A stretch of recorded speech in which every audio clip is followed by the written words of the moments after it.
ശബരിമല സ്വർണ്ണക്കൊള്ളയിൽ അന്വേഷണം ഉന്നതരിലേക്കും നീളുകയാണ്. ദേവസ്വം ബോർഡ് മുൻ president N വാസുവിനെ SIT ചോദ്യം ചെയ്തു. SITയുടെ അന്വേഷണം ഉന്നതരിലേക്ക് നീങ്ങുന്നുവെന്ന സൂചനയാണ് ഇതോടെ പുറത്തുവരുന്നത്.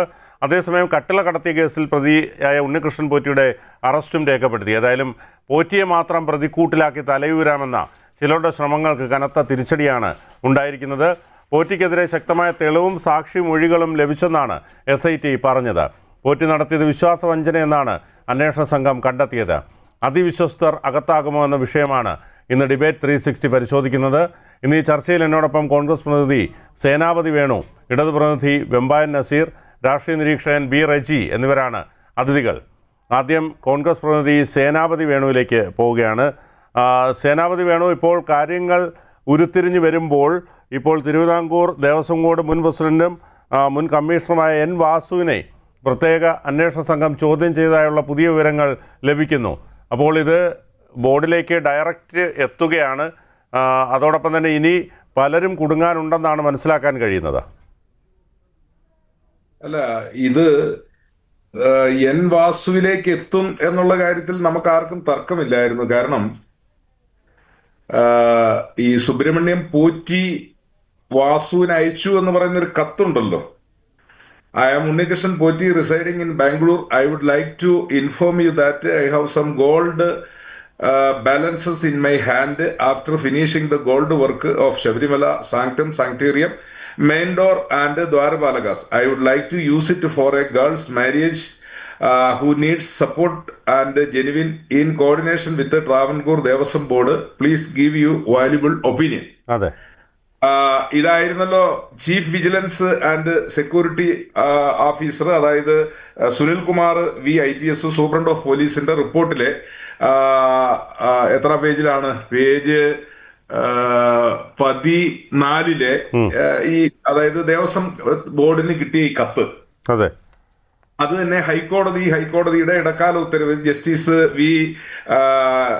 എന്താ പറഞ്ഞ രാജാ വിജയരാഘവനും അതുപോലെ തന്നെ KV ജയകുമാറിന്റെ അവരുടെ ഇടക്കാല ഉത്തരവിലെ പേജിലും ഇതിനെ എടുത്ത് പരാമർശിക്കുന്നുണ്ട്. അത് 11-ാം പേജിൽ, അതായത് ഇറ്റ് ഈസ് ഷോക്കിംഗ് എന്ന് പറഞ്ഞാണ് അതിനെ അവര് എന്താ പറഞ്ഞ വിവരിക്കുന്നത്. ഞാന് ഈ വാസുവും ഞാനും കൂടെ ഇരുന്ന ഒരു ഡിബേറ്റ് വേറൊരു മലയാളം ചാനലിൽ ഉണ്ടായിരുന്നു. അപ്പൊ ഞാൻ അന്ന് ഈ ദേവസ്വം പ്രസിഡന്റ് ആയിരുന്ന ശ്രീ N വാസുവിനോട് ചോദിച്ചു, സാറ് അങ്ങ് പ്രസിഡന്റ് ആയിരിക്കുമ്പോഴാണ് ഇപ്പൊ ദേവസ്വം ബോർഡിന്റെ അല്ലെങ്കിൽ എന്താ പറഞ്ഞ ശബരിമലയിലെ സ്വർണം അറിഞ്ഞോ അറിയാതെയോ നിങ്ങൾ കൊടുത്തു വിട്ടതാണ്. ഈ കിട്ടിയ ആള് അങ്ങേക്ക് ഒരു കത്ത് എഴുതുന്നു, അല്ലെങ്കിൽ ഒരു ഇമെയിൽ സന്ദേശം അയക്കുന്നു. ആ സന്ദേശത്തിന്റെ അകത്ത് പറഞ്ഞിരിക്കുന്ന ഇതാണ്: എന്റെ കയ്യിൽ കുറച്ച് സ്വർണം ബാലൻസ് ഉണ്ട്, ഇതെന്താണ് ചെയ്യേണ്ടത്? ഞാന് ജീവകാരുണ്യ പ്രവർത്തനത്തിന്റെ ഭാഗമായി യുവതികൾക്കോ അവരുടെ വിവാഹത്തെ ആവശ്യത്തിന് വേണ്ടി ഇത് ഉപയോഗിക്കാനായിട്ട് എന്നെ വേണം എന്ന് ഉപദേശം തേടുമ്പോൾ ഞാൻ ശ്രീ വാസുവിനോട് ചോദ്യം സ്പെസിഫിക് ആയിട്ട് ചോദിച്ചു, സാർ അങ്ങേക്ക് ഇങ്ങനെ ഒരു കത്ത് കിട്ടുമ്പോൾ അങ്ങ് ഒരു മറുപടി അയാൾക്ക് കൊടുക്കണ്ടേ? ആ മറുപടി ഇങ്ങനെയാകണ്ടേ: ഇത് ദേവസ്വം ബോർഡിന്റെ സ്വർണമാണ് അല്ലെങ്കിൽ ശബരിമലയിലെ സ്വർണമാണ് ഇരിക്കുന്നതെങ്കിൽ നിങ്ങൾ അത് ശബരിമലയിൽ ഏൽപ്പിക്കുക തിരിച്ച്. അതല്ല നിങ്ങളുടെ സ്വകാര്യമായ സ്വർണ്ണമാണ് എങ്കിൽ നിങ്ങൾ ഏത് പെൺകുട്ടികളുടെ വിവാഹത്തിന് വേണ്ടിയും അത് മുടക്കിക്കോട്ടെ, കുഴപ്പമില്ലല്ലോ. അപ്പോ അദ്ദേഹം അതിന് പറഞ്ഞൊരു മറുപടി എന്താന്ന് ചോദിച്ചു കഴിഞ്ഞാല് അത് വളരെ കൗതുകകരമായ ഒരു കാര്യമാണ്. അപ്പൊ അന്ന് ഞാൻ മനസ്സിൽ വിചാരിച്ച ഒരു കാര്യം എന്താന്ന് വെച്ചാൽ, ചിലപ്പോ ഇത് എന്താ പറഞ്ഞ നിസ്വാർത്ഥം അദ്ദേഹം എന്താ പറഞ്ഞ അത് മറ്റ് ദുരുദ്ദേശങ്ങളൊന്നും ഇല്ലാതെ പറഞ്ഞിരിക്കാം എന്നുള്ളതാണ്. അപ്പോഴും സാധാരണക്കാരന്റെ മനസ്സിൽ വരുന്ന ഒരു ചോദ്യം അതാണ്: ഒരു ദേവസ്വം ബോർഡിന് ഈ സ്വർണം പാളികള് പൂശാനോ അല്ലെങ്കിൽ പതിക്കാനോ എന്ത് കാര്യത്തിനാണോ കൊണ്ടുപോയിരിക്കുന്ന ഒരാൾ ഒരു കത്ത് എഴുതുമ്പോൾ, സ്വർണം മിച്ചമുണ്ട് എന്നൊരു കത്ത് എഴുതുമ്പോൾ, അത് ദേവസ്വം ബോർഡിന്റെ സ്വർണമാണെങ്കിൽ ഇമ്മീഡിയറ്റ്ലി ആ സ്വർണം നിങ്ങൾ തിരിച്ചേൽപ്പിക്കണം, എന്നിട്ട് അതിന്റെ റെസിപ്റ്റ് മേടിക്കണം, ഇല്ലെങ്കിൽ അത് കണക്കിൽ കാണിക്കണം എന്ന് മറുപടി കൊടുക്കുന്നതിന് പകരമായി ഇയാൾ നടത്തിയ ഈ ഉരുണ്ട് കളി അന്നു മുതൽ തന്നെ ശ്രീ വാസു സംശയത്തിന്റെ നിഴലിലാണ്. ഇപ്പൊ കണ്ണികൾ ഒന്നൊന്നായി വന്നുകൊണ്ടിരിക്കുകയാണ്. പോറ്റിയെ പിടിക്കപ്പെട്ടു. അപ്പോ പോറ്റിയാണ് ആദ്യത്തെ കത്തയക്കുന്നത് അല്ലെങ്കിൽ കത്ത് കൊടുക്കുന്നത് ദേവസ്വം ബോർഡിന് നിർദോഷമായി. ഞാനിങ്ങനെ ശബരിമലയിൽ ഈ സ്വർണ്ണപ്പാളികളും വാതിൽപ്പാളികളും എന്താ പറഞ്ഞ ദ്വാരപാലകരുടെ വാതിൽപ്പാളികളും ദ്വാരപാലക വിഗ്രഹത്തിൽ ഇതൊക്കെ എന്താ പറഞ്ഞ സൗജന്യമായിട്ട് സ്വർണം പൂശിത്തരാമെന്നുള്ള ഒരു കത്ത് ഇദ്ദേഹം അയക്കുന്നു. അദ്ദേഹത്തിന്റെ കത്ത് അത് മുരാരി ബാബു അതിനെ വേറൊരു റിപ്പോർട്ടായിട്ട് മേളിലേക്ക് കൊടുക്കുന്നു. മുരാരി ബാബുവിൽ നിന്ന് അത് സുധീഷ് കുമാറിലെത്തുന്നു. സുധീഷ് കുമാർ കൈമാറലൊക്കെ എത്തുമ്പോൾ നമ്മൾ വിചാരിക്കുന്നത് ഒരു സ്വാഭാവിക പ്രക്രിയയുടെ ഭാഗമാണെന്നാണ്. പക്ഷേ ഒരു സത്യസന്ധമായ അന്വേഷണം ഇവിടെ നടന്നു കഴിഞ്ഞപ്പോഴാണ് മനസ്സിലായേ ഇതെല്ലാം കൊറോബറേറ്റിംഗ് എവിഡൻസ് ആണ്. ഇത് 1, 2, 3, 4 എന്ന കണ്ണികളിലേക്ക് എത്തി. ഇപ്പോ വാസു ചോദ്യം ചെയ്യപ്പെട്ടിരിക്കുന്നു. വാസു ചോദ്യം ചെയ്യപ്പെട്ടിട്ട് മാത്രമേ ഉള്ളൂ. പക്ഷെ വാസുവിലുള്ള ഏറ്റവും വലിയ റെസ്പോൺസിബിലിറ്റി എന്ന് പറഞ്ഞാൽ വാസുവിലാണ് ഇപ്പൊ ഈ കുറ്റകൃത്യത്തിന്റെ ആധിക്യം ചെന്നെത്തി നിൽക്കുന്നത്. കാരണം അദ്ദേഹത്തിന്റെ കൂടി മൗനാനുമതിയോ അല്ലെങ്കിൽ ഒത്താശയോട് കൂടിയാണ് ഇതൊക്കെ പുറത്തേക്ക് കൊണ്ടുപോയിട്ടുള്ളത്. അപ്പോ അവിടെ നിന്ന് ഒരു തരി സ്വർണം, ഇപ്പം ഇതിനെക്കുറിച്ചൊക്കെ അന്വേഷണം എന്താ പറഞ്ഞാൽ അൽപേഷിനെ പിടിച്ചിരിക്കുന്നു, അനന്തനാരായണനും, അങ്ങനെ ഒരുപാട് ആളുകളെ കുറിച്ചൊക്കെ അന്വേഷണങ്ങൾ നടക്കുന്നു. കുറച്ച് സ്വർണം റിക്കവർ ചെയ്യപ്പെട്ടിരിക്കുന്നു. ഇനി എത്രമാത്രം സ്വർണം കൂടി റിക്കവർ ചെയ്യപ്പെടാനുണ്ട് എന്നുള്ളതൊക്കെ വരും ദിവസങ്ങളിൽ അത് കണ്ടെത്തേണ്ടതായിട്ടിരിക്കുന്നു. അപ്പൊ ഇപ്പോ എത്തി നിൽക്കുന്ന കണ്ണി എന്ന് പറയുന്നത് അത് വാസുവാണ്. വാസുവിൽ മാത്രം ഇത് നിൽക്കത്തില്ല എന്നുള്ളത് വളരെ കൃത്യമാണ്. വീട്ടിൽ കയറ്റാൻ കൊള്ളാത്തവനെന്ന് സ്വപ്ന സുരേഷ് പറഞ്ഞ ഒരാളും കൂടി ആ സമയത്ത് നിൽക്കുന്നു, ദേവസ്വം മന്ത്രി. അപ്പോ ഈ കണ്ണികൾ തുടർച്ചയായിട്ട് മുന്നോട്ട് പോകണം. അപ്പോ നമ്മളിപ്പോ സംശയിക്കുന്ന എന്താന്ന് ചോദിച്ചാൽ ഇത് ഇവിടം കൊണ്ട് അന്വേഷണം അവസാനിക്കുമോ എന്നുള്ളത്. കാരണം ഇടതുപക്ഷ ഗവൺമെന്റ് ഭരിക്കുന്ന ഒരു കാലഘട്ടത്തിൽ ഇനി സ്വർണ്ണമെല്ലാം ഞങ്ങൾ റിക്കവർ ചെയ്തിരിക്കുന്നു, ഇത് സാധാരണ പോലെ നടന്നിരിക്കുന്ന ഒരു മോഷണം അതല്ലെങ്കിൽ ഒരു മിസ്അപ്രോപ്രിയേഷൻ എന്നതുപോലെ ഇത് അവസാനിക്കുമോ എന്നുള്ളതാണ് സംശയിക്കേണ്ടിയിരിക്കുന്നത്. കാരണം വാസു ചെറിയൊരു മീനല്ല, അതൊരു വലിയ മീൻ തന്നെയാണ്. വാസു എന്ന് പറയുന്ന ഒരു മീൻ അല്ലെങ്കിൽ ഒരു നീല തിമിംഗലം ഇതിന്റെ അകത്ത് കുടുങ്ങിക്കഴിഞ്ഞാൽ പിന്നെ അത് ഒരുപാട് രഹസ്യങ്ങൾ ഇതുമായിട്ട് ബന്ധപ്പെട്ട് പുറത്തു വരേണ്ടതായിട്ടുണ്ട്. അങ്ങോട്ട് ഇത് പോകുമോ എന്നുള്ളതാണ് ഇനി നാളെയും മറ്റന്നാളും ഒക്കെ അതെയോ അന്വേഷണം ഇവിടം കൊണ്ട് നിൽക്കുമോ എന്നുള്ളതാണ് നമ്മൾ മനസ്സിലാക്കേണ്ടത്. അപ്പോ എത്ര ടാക്ടിക്കൽ ആയിട്ടാണ്, അതാണ് നമ്മൾ മനസ്സിലാക്കേണ്ടത്, എത്ര ശാസ്ത്രീയമായിട്ടാണ് ഈ കാര്യങ്ങളൊക്കെ പടിപടിയായിട്ട് ഇവർ ചെയ്യുന്നത്. അമ്പലം കൊള്ള എന്ന് കേട്ടിട്ടുണ്ട്. ആ അമ്പലം കൊള്ളയെ എത്ര എന്താ പറഞ്ഞ ആസൂത്രിതമായിട്ടാണ് ഇവരൊക്കെ നടത്തിയിരിക്കുന്നത് എന്നുള്ളതാണ് നമ്മൾ വ്യക്തമാണ്. വെമ്പായ നസീറിലേക്ക് പോവുകയാണ്. വെമ്പായ നസീർ, ഇവിടെ ഈ ദ്വാരപാലക ശില്പങ്ങളുടെയും ശ്രീകോവിലിൻ്റെയും മുഖ്യ ജോലികൾ പൂർത്തിയാക്കിയ ശേഷം സ്വർണം ബാക്കിയുണ്ടെന്നും സഹായം ആവശ്യമുള്ള പെൺകുട്ടിയുടെ വിവാഹ ആവശ്യത്തിന് ഇത് ഉപയോഗിക്കാൻ ആഗ്രഹിക്കുന്നു എന്ന് പറഞ്ഞ് കേസിലെ 1-ാം പ്രതിയായ ഉണ്ണികൃഷ്ണൻ പോറ്റി വാസുവിന് ഇമെയിൽ അയച്ചിരുന്നു. അതായത് 2019 ഡിസംബർ 9 ഉണ്ണികൃഷ്ണൻ പോറ്റിയുടെ ഇമെയിൽ തനിക്ക് വന്നിരുന്നുവെന്ന് വാസുവും പിന്നീട് പറഞ്ഞു. അപ്പോൾ ദേവസ്വം ബോർഡ് പ്രസിഡൻ്റ് അനുമതിയല്ല, ഉപദേശം തേടിയാണ് ഇമെയിൽ വന്നത്. സന്നിധാനത്തെ സ്വർണ്ണമാണിതെന്ന് ഇമെയിൽ കിട്ടുമ്പോൾ കരുതാൻ കഴിയുമോ എന്നൊക്കെ വാദങ്ങളുണ്ട്. അപ്പോൾ ഇതിപ്പോൾ വാസുവിലേക്ക് എത്തി നിൽക്കുന്നു. നിങ്ങൾ ആദ്യം പറഞ്ഞത് ഉണ്ണികൃഷ്ണൻ പോറ്റി കള്ളം ചെയ്തിട്ടുണ്ട്, അത് തെറ്റ് ചെയ്തെങ്കിൽ ശിക്ഷിക്കപ്പെടും. ഇപ്പോൾ ദാണ്ട് വാസുവിലേക്ക് എത്തി നിൽക്കുന്നു. സ്വാഭാവികമായി ഇനി അടുത്ത ഓരോ വിക്കറ്റുകളിലേക്ക് എത്തും. എന്താണ് പറയാനുള്ളത്? ഇവിടെ ഞാൻ ആദ്യം തന്നെ ഇടതുപക്ഷ സർക്കാരിനെയും ആഭ്യന്തര വകുപ്പിനെയും ശ്രീ പിണറായി വിജയൻ മുഖ്യമന്ത്രി അദ്ദേഹത്തെയും ഞാൻ മുക്തകണ്ഠം പ്രശംസിക്കുകയാണ്, അഭിനന്ദിക്കുകയാണ്. കാരണം ഈ കള്ളന്മാരെയും കൊള്ളക്കാരെയും നിയമത്തിന് മുന്നിൽ കൊണ്ടുവരാൻ അദ്ദേഹം കാണിച്ച ഇച്ഛാശക്തിക്കും ഞാൻ സംസാരിക്കട്ടെ സാർ. ആങ്കർ എന്താണ് ഇടയ്ക്ക് സംസാരിക്കുന്നത്? ഞാൻ സംസാരിക്കട്ടെ, ഞാൻ എന്റെ നിലപാട് വ്യക്തമാക്കട്ടെ സാർ. ഞാൻ സാറിന് പറയാം. അപ്പോൾ ആഭ്യന്തര വകുപ്പിനെയും ഞാൻ മുഖ്യമന്ത്രിയെയും ഞാൻ മുക്തകണ്ഠം പ്രശംസിക്കുകയാണ്. നിങ്ങൾക്ക് അസ്വസ്ഥത ഉണ്ടാക്കണമല്ലോ, ഉണ്ടാവുമല്ലോ. ഒരു കുടുംബത്തിൽ ഒരു വിഷയം ഉണ്ടാകുമ്പോൾ ആ കുടുംബത്തിലെ ആള് തന്നെ അകത്താവാൻ വരുമ്പോൾ മുക്തകണ്ഠം പ്രശംസിക്കുന്നത് ഓർത്ത്. അതെ സാർ, എന്താണ് സാർ ആദ്യം ഈ ശബരിമല വിഷയം തുടങ്ങിയപ്പോൾ തന്നെ ആഭ്യന്തര വകുപ്പ് പറഞ്ഞില്ലേ, മുഖ്യമന്ത്രി പറഞ്ഞില്ലേ, അതുപോലെ Devaswom board president P Prashanth പറഞ്ഞില്ലേ, ദേവസ്വം മന്ത്രി VN വാസവൻ സാറ് പറഞ്ഞില്ലേ. ഒന്നിടപെടുക വെമ്പായ നസീർ. അന്ന് ഉണ്ണികൃഷ്ണൻ പോറ്റിയെ അറസ്റ്റ് ചെയ്തപ്പോഴും നമ്മൾ ചർച്ച നടത്തിയപ്പോൾ ഞാൻ മുഖ്യമന്ത്രിയെ പ്രശംസിക്കുന്നു എന്ന് പറഞ്ഞു. ഇപ്പം വാസുവിലേക്ക് എത്തിയപ്പോഴും പ്രശംസിക്കുന്നു എന്ന് പറഞ്ഞു. നാളെ ഇനി ദേവസ്വം ബോർഡ് നിലവിലെ പ്രസിഡന്റിലേക്ക് എത്തുമ്പോഴും പ്രശംസിക്കും, അതിനുശേഷം മന്ത്രി എത്തുമ്പോഴും പ്രശംസിക്കും. അന്ന് ഈ ദേവസ്വം മന്ത്രി എന്താണ് പറഞ്ഞത്? അയ്യപ്പൻ്റെ ഒരു തരി പൊന്നാരെടുത്താലും തിരിച്ച് വെപ്പിക്കും. കുറ്റക്കാരെ നിയമത്തിന് മുന്നിൽ കൊണ്ടുവരും, കയ്യാമം വെപ്പിക്കും എന്ന് പറഞ്ഞു. നടന്നോ? ഓരോരുത്തരായിട്ട് അറസ്റ്റ് ചെയ്യുന്നോ? നിങ്ങൾ അതെന്താണ് മനസ്സിലാക്കാത്തത്? അല്ല, ഈ അതാണ് മുഖ്യമന്ത്രി പറഞ്ഞത്. സമാധാനം. ഓരോന്ന് അറസ്റ്റ് ചെയ്യണ കണ്ട, പിടിക്കണ കണ്ട, റിമാൻഡ് ചെയ്യണ കണ്ട. ഇതുപോലെ ഇതിന്റെ പിന്നിൽ ആരൊക്കെയുണ്ട്, ഏത് വമ്പനായാലും കൊണ്ടുവരും. ഇച്ഛാശക്തിയുള്ള ഒരു ഗവൺമെന്റാണ് കേരളം ഭരിക്കുന്നത്. അതുകൊണ്ട് ഈ ദേവസ്വം അയ്യപ്പന്റെ തിരുവാഭരണത്തിൽ കളവ് കാണിച്ചതിന് എത്ര ഉന്നതനായിരുന്നാലും ശരി, എത്ര ഉന്നതനാലും ശരി, അവർ രക്ഷപ്പെടാൻ അനുവദിക്കുന്ന പ്രശ്നമില്ല. അവരെ മുഖം നോക്കാതെ നിയമത്തിന് മുന്നിൽ കൊണ്ടുവരും. പോലീസ് പിടിക്കും. അത് ശരിയായ ദിശയിലല്ലേ അന്വേഷണം നടക്കുന്നത്. ഇപ്പം മനസ്സിലായോ? ശരിയായ ദിശയിലാണ് അന്വേഷണം നടക്കുന്നത്. ഓരോരുത്തരായിട്ട് സുധീർ കുമാർ ആയാലും ആരായാലും ഇതുപോലെ ഓരോന്നായിട്ട് വിളിക്കും. മുൻ മന്ത്രിയിലേക്ക് എത്തും, അങ്ങനെ ഓരോരുത്തരിലേക്ക് എത്തുമെന്നാണ്. അത് നിങ്ങൾ പറയുമല്ലോ, പറയണം. അത് നിങ്ങളെ രാഷ്ട്രീയം, അത് നിങ്ങൾക്ക് പറയാം. പക്ഷേ ഇത് നിങ്ങൾക്കറിയാം, ഈ ശബരിമലയിൽ ഒരു അഡ്മിനിസ്ട്രേറ്ററെ വെച്ചിട്ടുണ്ടെന്നുള്ള കാര്യം നിങ്ങൾക്കറിയാം. ആ ഹൈക്കോടതിയുടെ ഉത്തരവാദിത്തത്തിലാണ് പോകുന്നത്. ആ ഹൈക്കോടതിയുടെ നേതൃത്വത്തിലാണ് ഇത് ശബരിമല കാര്യങ്ങൾ നടക്കുന്നത്. അതുകൊണ്ട് സർക്കാരിനോ ദേവസ്വം മന്ത്രിക്കോ നേരിട്ട് അതിൽ ഇടപെടാൻ കഴിയുന്നത് എല്ലാവർക്കും അറിയാം. പിന്നെ ആവശ്യമില്ല എന്തിനാണ് നിങ്ങൾ വകുപ്പ് മന്ത്രിയൊക്കെ വലിച്ചടയ്ക്കുന്നത്?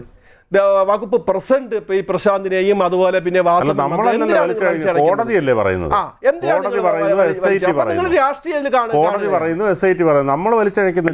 അതാണ് സാർ ഞാൻ പറയുന്നത്. എത്ര ഉന്നതായിരുന്നാലും ശരി, ഇതിൽ കളവ് കാണിച്ചാൽ പുറത്തു കൊണ്ടുവരും. ഇനിയിപ്പോ അറസ്റ്റ് നടക്കും. SIT കണ്ടെത്തിയിരിക്കുന്നത് ഈ ഉണ്ണികൃഷ്ണൻ പോറ്റി വിശ്വാസവഞ്ചനയാണ് കാട്ടിയത്. അതായത് ഇതുമായി ബന്ധപ്പെട്ട് ഒരുപാട് ക്രമക്കേടുകൾ ഉണ്ണികൃഷ്ണൻ പോറ്റിയുടെ ഭാഗത്തു നിന്നുണ്ടായി. അതോടൊപ്പം തന്നെ ഇപ്പോൾ വാസുവിലേക്ക് എത്തി നിൽക്കുന്നു. എങ്ങനെ കാണാം ഇതിനെ? ഇത് ഈ പറയുന്നത് പോലെ അത്ര ഒരു നിസാര കാര്യമായി നമുക്ക് തള്ളാൻ കഴിയുന്നതാണ്. കോടിക്കണക്കിന് വരുന്ന മലയാളികൾ വിശ്വസിക്കുന്ന ഇന്ത്യയിലെ ഏറ്റവും പ്രധാനപ്പെട്ട ആരാധനാ ആലയങ്ങളിൽ ഒന്നാണ് പവിത്രമായ ശബരിമല. ആ ശബരിമല ക്ഷേത്രത്തിൻ്റെ ശ്രീകോവിലിൻ്റെ കവാടം, കട്ടിളപ്പടി, ദ്വാരപാലക ശില്പത്തിൻ്റെ പാളികൾ, അതിൻ്റെ പീഠം, ഇതൊക്കെ അതിൽ പൂശിയ സ്വർണം കവർന്നെടുക്കുവാൻ വേണ്ടി കൊള്ളയടിച്ചുകൊണ്ട് പോയ ഒരു സംഭവത്തെ എത്ര നിസാരവൽക്കരിക്കുന്നു എന്ന് ഓർക്കുമ്പോൾ, ഏത് കള്ളം ഒരു 10 തവണ പറഞ്ഞാൽ ആവർത്തിച്ചാൽ നമ്മുടെ മലയാളികൾ അത് വിശ്വസിക്കും എന്നാണോ ഈ ഭരണത്തിൽ ഇരിക്കുന്ന അല്ലെങ്കിൽ ഭരണത്തിന് നേതൃത്വം നൽകുന്ന പാർട്ടിയും അതിൻ്റെ അനുയായികളും വിശ്വസിക്കുന്നത് എന്ന് ഓർക്കുമ്പോൾ എനിക്ക് അതിശയം തോന്നുന്നു. നോക്കൂ, ഈ എത്ര വിദഗ്ധമായിട്ടാണ് ഇത് ആവർത്തിച്ച് ഇത് അന്വേഷിക്കട്ടെ, പിടിക്കട്ടെ എന്നൊക്കെ പറയുന്നത്. യഥാർത്ഥത്തിൽ ഈ ശബരിമലയ്ക്ക് അല്ലെങ്കിൽ ദേവസ്വത്തിന് കേരളത്തിലെ 1200-200 വരുന്ന ക്ഷേത്രങ്ങളുടെ ഉത്തരവാദിത്വം വഹിക്കുവാൻ കേരളത്തിൽ ഒരു മന്ത്രിയെ നിയോഗിച്ചിട്ടുണ്ട്. ആ മന്ത്രി, ഇപ്പോഴത്തെ മന്ത്രി VN വാസവൻ. അദ്ദേഹം പറയുന്നത് എനിക്കിതിനകത്ത് ഒരു ഉത്തരവാദിത്വമില്ലെന്ന്. പിന്നെ എന്തിനാണ് ഒരു മന്ത്രി കേരള നിയമസഭയിൽ ദേവസ്വവുമായി ബന്ധപ്പെട്ട, ശബരിമലയുമായി ബന്ധപ്പെട്ട ചോദ്യങ്ങൾക്ക് മറുപടി പറയേണ്ടത് ഈ മന്ത്രിയാണ്. ഈ മന്ത്രി പറയുന്നത് എന്താ, എനിക്കിതുമായിട്ടൊരു ബന്ധവുമില്ല. പിന്നെ എന്തിനാണ് കേരളത്തിലെ ഒരു മന്ത്രി? പിന്നെ ഇത് സംബന്ധിച്ച് ബിനു പറഞ്ഞതുപോലെ ഇത് സംബന്ധിച്ച് അന്വേഷണം SIT ആരാ നിയോഗിച്ചത്? കേരളത്തിലെ ഒരു ഭരണ സംവിധാനവുമല്ല SIT നിയമിച്ചത്. അത് ഹൈക്കോടതിയാണ്. ഹൈക്കോടതി പറഞ്ഞത് എന്താ, ഇവരെ ഏത് വൻ സ്രാവുകളിലേക്കും പോകണമെന്നാണ് നിർദ്ദേശം നൽകിയിരിക്കുന്നത്. ഇനി ഏത് തരത്തിലുള്ള അന്വേഷണം നടക്കട്ടെ, അറസ്റ്റ് ചെയ്തുകൊള്ളൂ എന്ന് ഇടതുപക്ഷത്ത് ഉള്ള ബഹുമാനായ നമ്മുടെ വെമ്പായം നസീർ ഉൾപ്പെടെയുള്ളവർ പറയുമ്പോൾ ഒരു കാര്യം നമ്മൾ ആലോചിക്കണം. ഇന്ന് കേരളത്തിലെ പ്രതിപക്ഷം, അതായത് ഭരണപക്ഷത്തല്ലാത്ത ഉള്ള കേരളത്തിലെ ജനങ്ങളെല്ലാം ഈ സർക്കാരിനോട് ആവശ്യപ്പെട്ടത് 2 കാര്യങ്ങളാണ്. ഒന്ന്, ഈ ദേവസ്വത്തിൻ്റെ ഇപ്പോഴത്തെ ചുമതല വഹിക്കുന്ന മന്ത്രി രാജിവെക്കണം. രണ്ടാമതായിട്ട് പറഞ്ഞ എന്താ, ഈ സ്വർണ്ണക്കൊള്ളയുമായിട്ട് ബന്ധപ്പെട്ട റെക്കോർഡുകളെല്ലാം ഇപ്പോൾ സൂക്ഷിച്ചിരിക്കുന്നത് ഈ ദേവസ്വം ബോർഡിൻ്റെ ആസ്ഥാനത്താണ്. അതുമായിട്ടുള്ള ബന്ധപ്പെട്ട ഉദ്യോഗസ്ഥരെ നിയന്ത്രിക്കുന്നത് ദേവസ്വം ബോർഡിൻ്റെ ചുമതല വഹിക്കുന്ന ദേവസ്വം ബോർഡ് പ്രസിഡന്റും അതിൻ്റെ അംഗങ്ങളുമാണ്. അപ്പോൾ അടിയന്തരമായിട്ട് ഈ അന്വേഷണം സുതാര്യമായിട്ടും സത്യസന്ധമായിട്ടും നീതിപൂർവമായിട്ടും നിഷ്പക്ഷമായിട്ടും നടക്കണമെന്നുണ്ടെങ്കിൽ ഈ ദേവസ്വം ബോർഡ് ഈ സ്ഥാനത്തിരിക്കാൻ പാടില്ല. ആ ദേവസ്വം ബോർഡിനെ പിരിച്ചുവിടണമെന്നും ആവശ്യപ്പെട്ടു. അത് നടന്നിട്ടുണ്ടോ? അപ്പോൾ അതിൻ്റെ അർത്ഥം എന്താണ്? ഈ കൊള്ളക്കാരെ സംരക്ഷിക്കുവാൻ വേണ്ടി ബോധപൂർവമായ ഒരു രാഷ്ട്രീയ കവചം ഒരു തീർച്ചയായിട്ടും. എന്താണ് ഒരു പ്രൊട്ടക്ഷൻ ഈ സർക്കാർ ഇവർക്ക് നൽകുന്നു എന്ന് വെച്ചാൽ ഇതിന്റെ അന്വേഷണം വരുമ്പോൾ ഈ തീരുമാനങ്ങളെല്ലാം എടുത്ത മന്ത്രിതലങ്ങളിലേക്ക്, രാഷ്ട്രീയ നേതൃത്വത്തിലേക്ക് ഇത് എത്തും എന്നുള്ള കാര്യത്തിൽ സംശയമില്ല. ഇപ്പം എൻ വാസുവിനെ ചോദ്യം ചെയ്തിരിക്കുന്നു.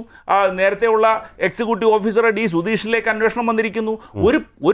ഒരു ഉണ്ണികൃഷ്ണൻ പോറ്റിയിൽ ഒതുങ്ങുന്ന വിഷയമല്ല. ഈ ഉണ്ണികൃഷ്ണൻ പോറ്റിക്ക് ശബരിമലയിൽ കടന്നു വരാനും അയാൾക്ക് ശബരിമലയിലെ പവിത്രമായ ശ്രീകോവിലിന്റെ വാതിൽപ്പടി ഇളക്കി കൊടുക്കണമെങ്കിൽ അത് ദേവസ്വം ബോർഡ് അറിഞ്ഞിരിക്കണം. ഇവിടെ ഇപ്പോഴത്തെ നിലവിലുള്ള ദേവസ്വം ബോർഡ് ചെയ്തിരിക്കുന്നത് എന്താണ്? ശബരിമലയിൽ കേരള സർക്കാരുമായി ഹൈക്കോടതിയിലുള്ള കവനന്റിന്റെ ഭാഗമായി ഒരു ജില്ലാ ജഡ്ജിയുടെ റാങ്കിലുള്ള ഒരു ജഡ്ജ് അവിടെ പോസ്റ്റ് ചെയ്തിട്ടുണ്ട് കാര്യങ്ങൾ നോക്കുവാൻ. ആ ജഡ്ജിയെ ബോധപൂർവം ഈ സംഭവങ്ങളൊന്നും അറിയിക്കാതിരുന്നു. അത് ദുരൂഹമല്ലേ? അത് ബോധപൂർവമല്ലേ? അപ്പോൾ അത് കള്ളം മറയ്ക്കുവാൻ വേണ്ടിയല്ലേ? അപ്പോൾ 2019 സ്വർണ്ണക്കൊള്ള 2025 ആവർത്തിക്കുമ്പോൾ അത് ഹൈക്കോടതിയുടെ ശ്രദ്ധയിൽ പെടാതിരിക്കാൻ വേണ്ടി ഇപ്പോഴത്തെ ദേവസ്വം ബോർഡ് ബോധപൂർവം നൽകിയതല്ലേ, ബോധപൂർവം ശ്രമിച്ചതല്ലേ? എന്നിട്ട് ആ ദേവസ്വം ബോർഡിനെ ഇപ്പോഴും അതേ സ്ഥാനത്ത് നിലനിർത്തിക്കൊണ്ട് ഈ റെക്കോർഡുകൾ നൽകുവാൻ പോലും അവർ തയ്യാറാകുന്നില്ല. അപ്പോൾ അതിൻ്റെ ആത്യന്തികമായിട്ട് അതിൻ്റെ മീനിങ് എന്താണ്? ഈ നടക്കുന്ന അന്വേഷണത്തിലെ സർക്കാരും അല്ലെങ്കിൽ പൊളിറ്റിക്കൽ ലീഡർഷിപ്പും വല്ലാതെ ഭയപ്പെടുന്നുണ്ട്. അതുകൊണ്ടാണ് ഈ ദേവസ്വം ബോർഡിനെ പിരിച്ചുവിടുവാനോ അല്ലെങ്കിൽ അടിയന്തരമായിട്ട് ആ ദേവസ്വം ബോർഡിൻ്റെ ചുമതല വഹിക്കുന്ന, അതിന് ഉത്തരവാദിത്വം പറയേണ്ട കേരളത്തിലെ ജനങ്ങളോട് ആൻസറബിൾ ആയിട്ടുള്ള ദേവസ്വം ബോർഡ് വകുപ്പ് മന്ത്രി രാജിവെക്കുവാനും തയ്യാറാകാതെ ദൂരെ നിന്നുകൊണ്ട് ഇതിൻ്റെ ഉത്തരവാദിത്വത്തിൽ നിന്ന് ഒഴിയാൻ ശ്രമിക്കുമ്പോൾ എത്ര പരിഹാസ്യമായിട്ടാണ് കേരളത്തിലെ ജനത അത് നോക്കിക്കാണുന്നത് എന്നുള്ളതാണ് നമ്മൾ മനസ്സിലാക്കുന്നത്. സേനാപതി വേണു, ഇവിടെ ഇപ്പോൾ നമ്മൾ കണ്ടതാണ്, വളരെ കൃത്യമായുള്ള ആസൂത്രണം നടക്കുന്നുണ്ട്. ശബരിമല സ്വർണ്ണക്കൊള്ളയുമായി ബന്ധപ്പെട്ട് വലിയ രീതിയിൽ വാർത്തകൾ ഡെവലപ്പ് ചെയ്തുകൊണ്ടിരിക്കുന്ന ഒരു സമയത്താണ് പെട്ടെന്ന് CPI PM ശ്രീ പദ്ധതിയുമായി ബന്ധപ്പെട്ട് വലിയ കോലാഹലങ്ങൾ ഉണ്ടാക്കുന്നു. വാർത്തകൾ മുഴുവൻ അതിലേക്ക് കടക്കുന്നു. എല്ലാവരുടെയും ശ്രദ്ധ അതിലേക്ക് പോകുന്നു. അവസാനം അനിയൻ ബാവയും ചേട്ടൻ ബാവയും ഒരുമിച്ച് വന്ന് ഒരു സമിതിയൊക്കെ രൂപീകരിച്ച് അതങ്ങ് ഒഴിവായപ്പോഴത്തേക്ക് ഈ ശബരിമല പതുക്കെ ഒന്ന് താഴ്ന്നു പോയിരുന്നു. പക്ഷേ ഇതിൻ്റെ ഇടയിലൊരു കാര്യം കൂടി സംഭവിച്ചു.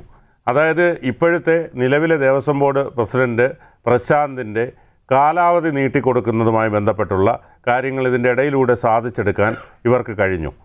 അപ്പോൾ ഈ പറഞ്ഞതുപോലെ ഹൈക്കോടതി പോലും ഈ പ്രശാന്തിൻ്റെ കാര്യത്തിൽ പ്രശാന്തിനെക്കുറിച്ച് ഇതിൽ പരാമർശിക്കുന്ന സാഹചര്യമുണ്ടായി. ആ ഒരു സാഹചര്യത്തിൽ ഇയാളുടെ കാലാവധി നീട്ടിക്കൊടുക്കുന്നതും ഇതിനോടൊപ്പം നടന്നു. അപ്പോൾ ഇത്തരത്തിൽ കള്ളത്തരം ചെയ്താലും അവർക്ക് സംരക്ഷണം കൊടുക്കുക എന്നതാണോ ഇവരുടെ ആ ഒരു ഇതുവഴി ഉദ്ദേശിക്കുന്നത്? അല്ല, ഇവിടെ ശ്രീ പ്രശാന്തിന്റെ നേതൃത്വത്തിലുള്ള ദേവസ്വം ബോർഡും ഹൈക്കോടതി ഉത്തരവിനെ മറികടന്നുകൊണ്ട്, കാരണം അതിനകത്ത് സ്പെസിഫിക്കായി ഹൈക്കോടതിയുടെ ഉത്തരവുകളും അതുപോലെ തന്നെ ശബരിമല ക്ഷേത്രവുമായി ബന്ധപ്പെട്ട മാനുവലിലും പറഞ്ഞിരിക്കുന്ന കാര്യം, അവിടെ നടക്കുന്ന ഏത് നിർമ്മാണവും ആ ക്ഷേത്ര കോമ്പൗണ്ടിനുള്ളിൽ മാത്രമേ നടക്കാവുള്ളൂ. ഇത് പുറത്തേക്ക് കൊണ്ടുപോകണമെങ്കിൽ അത് ഹൈക്കോടതിയുടെ അനുമതി വേണം എന്നുള്ളത് വളരെ കൃത്യമായി, അല്ലെങ്കിൽ ഹൈക്കോടതി ചുമതലപ്പെടുത്തിയിട്ടുള്ള അമിക്കസ് ക്യൂറിയുടെയോ അല്ലെങ്കിൽ ഉദ്യോഗസ്ഥന്റെയോ മേൽനോട്ടത്തിലോ അറിയിച്ചതിന് ശേഷം മാത്രമേ, ഇല്ല ദേവസ്വം ബെഞ്ചിനെ അറിയിച്ചതിന് ശേഷം മാത്രമേ ഇത് പുറത്തേക്ക് കൊണ്ടുപോകാവൂ എന്നുള്ളതാണ്. അപ്പോ ശ്രീ പ്രശാന്ത് പറയുന്നു, ഞങ്ങൾ നടപടികളെല്ലാം ചെയ്തിരുന്നു, പക്ഷേ ഹൈക്കോടതിയെ ഞങ്ങൾ അറിയിച്ചിട്ടില്ല. അപ്പൊ അതിന്റെ അർത്ഥം എന്താണ്? നിങ്ങൾ നടത്തിയിരിക്കുന്നത് നിയമവിരുദ്ധമായ അല്ലെങ്കിൽ ചട്ടങ്ങൾക്ക് വിരുദ്ധമായ ഒരു കാര്യമാണ്. അപ്പോ ഈ ചട്ടങ്ങൾക്ക് വിരുദ്ധമായ കാര്യങ്ങൾ നിങ്ങൾ ചെയ്യാനുള്ള കാരണം എന്താ? അത് 2019 നടന്നിരിക്കുന്ന കൊള്ളയെ അത് മറയ്ക്കുന്നതിന് വേണ്ടി സംഘടിതമായിട്ട് നടക്കുന്ന ചില നീക്കങ്ങളുടെ ഭാഗമാണ്. അപ്പൊ ഇവിടെ ഇപ്പൊ പ്രതിസ്ഥാനത്ത് നിൽക്കുന്നത് കറണ്ട് ദേവസ്വം ബോർഡാണ്. അതിന്റെ അധ്യക്ഷൻ PS പ്രശാന്താണ്. പ്രശാന്തിലേക്ക് പോലും ഹൈക്കോടതി സംശയകരമായ പരാമർശങ്ങൾ അല്ലെങ്കിൽ അദ്ദേഹത്തിന്റെ ഇൻവോൾവ്മെന്റിനെ കുറിച്ചുള്ള പരാമർശങ്ങൾ പോലും നടത്തുമ്പോൾ ഇപ്പോൾ ഗവൺമെന്റ് അടിയന്തരമായിട്ട് ചെയ്യേണ്ടത് ഈ കാലാവധി തീർന്നിരിക്കുന്ന ദേവസ്വം ബോർഡ് അത് സീസ് ടു എക്സിസ്റ്റ്, ഇനി ഇത് മുന്നോട്ട് പോകേണ്ടതില്ല, പുതിയ ദേവസ്വം ബോർഡിനെ നിയമിക്കേണ്ടതാണ്. അപ്പൊ എന്തിനാണ് വീണ്ടും അദ്ദേഹത്തിന്റെ കാലാവധി നീട്ടിക്കൊടുക്കുന്നത്? സ്വാഭാവികമല്ലേ, അവിടെ ചില കൃത്രിമങ്ങളോ അല്ലെങ്കിൽ കള്ളത്തരങ്ങളോ കുതന്ത്രങ്ങളോ ഒക്കെ കാണിക്കേണ്ടതായിട്ടുണ്ട്. അതിന് ഇവരുടെയൊക്കെ സഹായങ്ങൾ ആവശ്യമാണ്. അതുകൊണ്ട് അദ്ദേഹത്തിന്റെ സേവനവും നീട്ടിക്കൊടുക്കാനായിട്ട് ഗവൺമെന്റ് തയ്യാറായിരിക്കുന്നു. ഇവിടെ ശ്രീ വെമ്പായം നസീർ പറഞ്ഞ് ഞാൻ അദ്ദേഹവുമായിട്ട് ഒരു ഏറ്റുമുട്ടലിനല്ല, ഞാൻ അദ്ദേഹത്തോട് ചോദിക്കുന്നു, സാർ, ഈ അന്വേഷണത്തിന് സംസ്ഥാനത്തെ ആഭ്യന്തര വകുപ്പിനോ അല്ലെങ്കിൽ സംസ്ഥാന ആഭ്യന്തര വകുപ്പിന് കീഴിലുള്ള പോലീസിനോ. അപ്പൊ പോലീസ് എന്ന് പറയുന്നപ്പം ഈ ഇതിന്റെ അന്വേഷണം നടത്തുന്ന പോലീസൊക്കെ കേരള പോലീസിന്റെ കീഴിലുള്ളവരാ. പക്ഷേ സംസ്ഥാനത്തെ പോലീസിന് ഇതിന്റെ അകത്ത് എന്താണ് ഒരു ഒരു ഒരു ഒരു ഭാഗമുള്ളത്, റോളുള്ളത്? ഇത് ഹൈക്കോടതി നിശ്ചയിച്ച വിജിലൻസിന്റെ സ്പെഷ്യൽ ആ ടീമും ഹൈക്കോടതിയുടെ നേരിട്ടുള്ള എന്താ പറഞ്ഞ ഒബ്സർവേഷനിലും. അതുകൊണ്ടാണല്ലോ ഇതെല്ലാം നടക്കുന്നത്. ഇത് സംസ്ഥാനത്തിന്റെ ആഭ്യന്തര വകുപ്പായിരുന്നു ഇത് നടക്കുന്നതെങ്കിൽ ഈ അന്വേഷണമൊക്കെ എത്രയോ മുമ്പേ തന്നെ നിലച്ച് ഇതൊക്കെ കെട്ടടങ്ങി പോകുമായിരുന്നു. അപ്പോ ഹൈക്കോടതിയുടെ ശബരിമല ബെഞ്ചും അതിന് താഴെ ആ നിയന്ത്രണത്തിലുള്ള ഉദ്യോഗസ്ഥന്മാരും അവരുടെ പ്രവർത്തനങ്ങൾ കൊണ്ടാണ് ഇപ്പോൾ നടന്നിരിക്കുന്ന ഈ 1, 2, 3, 4, 5 എന്ന് ഈ പ്രതികളിലേക്ക് എത്തിക്കൊണ്ടിരിക്കുന്നത്. ഇത് ഇവിടം കൊണ്ട് തീരുന്നില്ല. പ്രതികൾ ഇനിയും മുന്നോട്ട് പോകണം.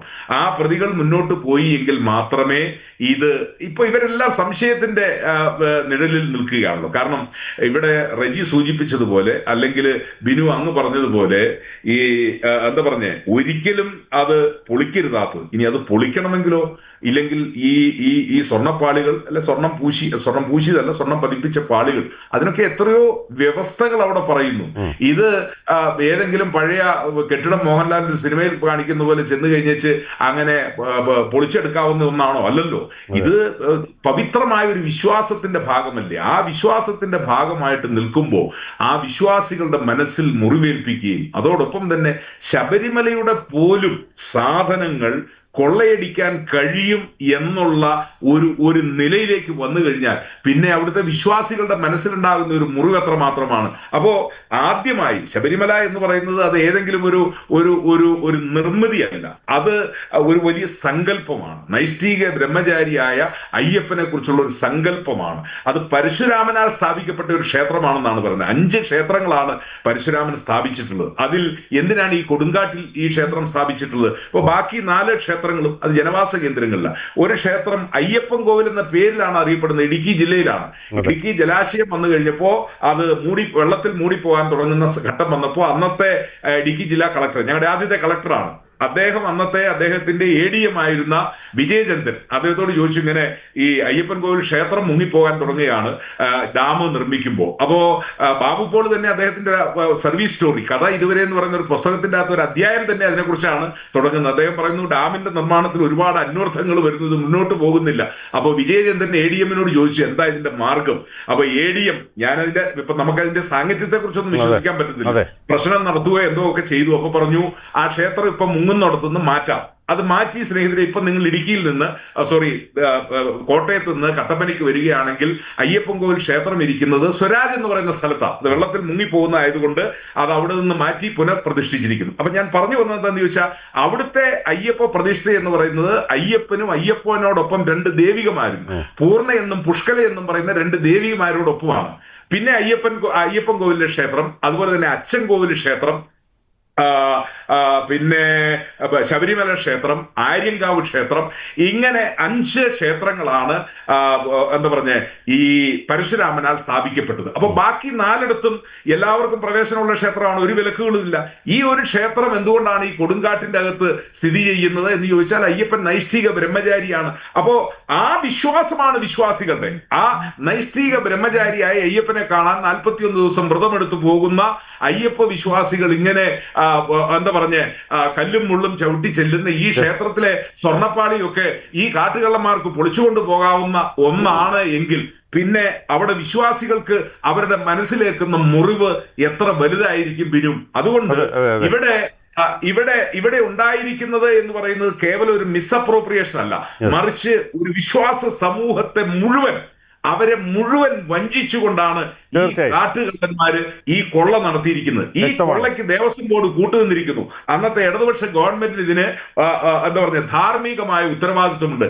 ആ ഉത്തരവാദിത്വം ഉള്ളവരിലേക്ക് വരെ ഇതെത്തണം, അന്വേഷണം എത്തണം. അങ്ങനെ അന്വേഷണം എത്തി ഈ കൊള്ളയ്ക്ക് കൂട്ടുനിന്ന ആളുകൾ അങ്ങോട്ട് കൊണ്ടുപോകുമ്പോൾ 45 കിലോ, ഇങ്ങോട്ട് വന്നു കഴിയുമ്പോഴത്തേക്ക് 39 കിലോ, ഇത് എവിടെ പോയിരിക്കുന്നു ബാക്കി എന്നൊക്കെ ചോദിച്ചു കഴിയുമ്പോഴേക്കും ഈ മുടന്തൻ ന്യായങ്ങൾ ഞാൻ അറിഞ്ഞില്ല അല്ലെങ്കിൽ അയാൾ അറിഞ്ഞില്ല എന്ന രീതിയിലുള്ള മുടന്തൻ ന്യായങ്ങളുമായിട്ട് വന്നിരിക്കുന്നത് ഇവിടെ കോടികളുടെ കൊള്ള ഇവിടെ നടന്നിരിക്കുന്നു. ആ കൊള്ള നടന്നിരിക്കുന്നത് പരിപാവനമായ അയ്യപ്പ ക്ഷേത്രത്തിനെ കേന്ദ്രീകരിച്ചുകൊണ്ടാണ് ഇവർ നടത്തിയിരിക്കുന്നത് എന്നുള്ളത് കൊണ്ട് ഒരുപക്ഷെ ഇത് അയ്യപ്പൻ നേരിട്ട് ഇടപെട്ടതായിരിക്കാം. ഇല്ലെങ്കിൽ ഇതൊന്നും ഇത്ര പെട്ടെന്ന് കഴിയില്ല. കാരണം തീർച്ചയായും വെമ്പായ നസീറിലേക്ക് പോവുകയാണ്. വെമ്പായ നസീർ, ഇവിടെ ഇപ്പോൾ താങ്കൾ നേരത്തെ സൂചിപ്പിച്ചു ഇതിൽ വന്നവരെല്ലാം അതായത് പിണറായി വിജയനെ ആദ്യമായി അഭിനന്ദിക്കുന്നു എന്നൊക്കെ താങ്കൾ വലിയ രീതിയിൽ പറഞ്ഞു.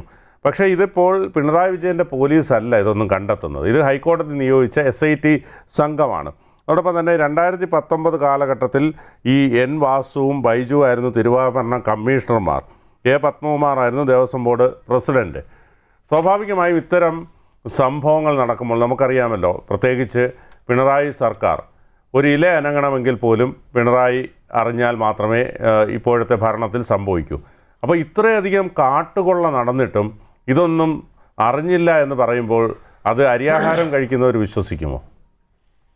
ഇവിടെ ഞാൻ ഏറ്റവും കൂടുതൽ ബഹുമാനിക്കുന്ന സേനാപതി വേണു അദ്ദേഹമൊക്കെ സംസാരിച്ചത് ഞാൻ കേട്ടു. അതുപോലെ ആങ്കറും പറഞ്ഞു കേട്ടോ ഇതിൽ കേരള പോലീസിന് ഇതിനകത്ത് റോളില്ല എന്നൊക്കെ.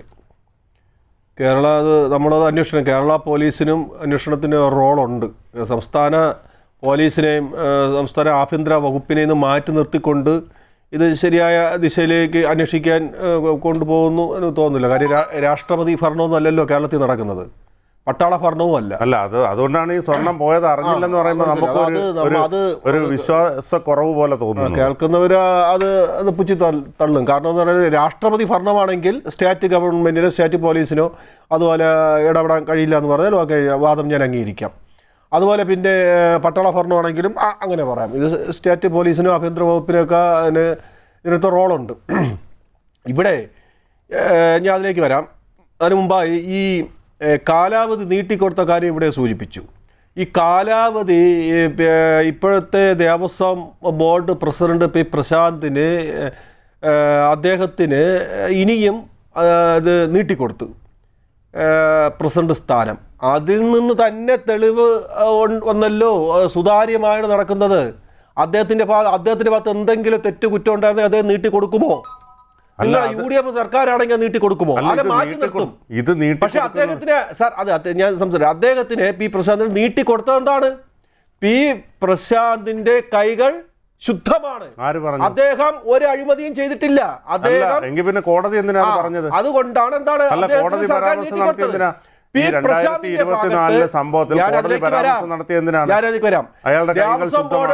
Devaswom board president P. പ്രശാന്തിന്റെ കൈകൾ ശുദ്ധമാണ്. അദ്ദേഹം കാലണയുടെ അഴിമതി ഒന്നും അദ്ദേഹം കാണിച്ചിട്ടില്ല. രക്ഷിച്ചിട്ടുമില്ല. അതുകൊണ്ടാണ് സുതാര്യമായ പ്രവർത്തനം, സത്യസന്ധമായ പ്രവർത്തനം നീട്ടിക്കൊടുക്കൂല. കോടതി സംവിധാനം P. പ്രശാന്തിനെ മാറി നിൽക്കാൻ വേണ്ടെന്നാണോ താങ്കൾ ഉദ്ദേശിക്കുന്നത്?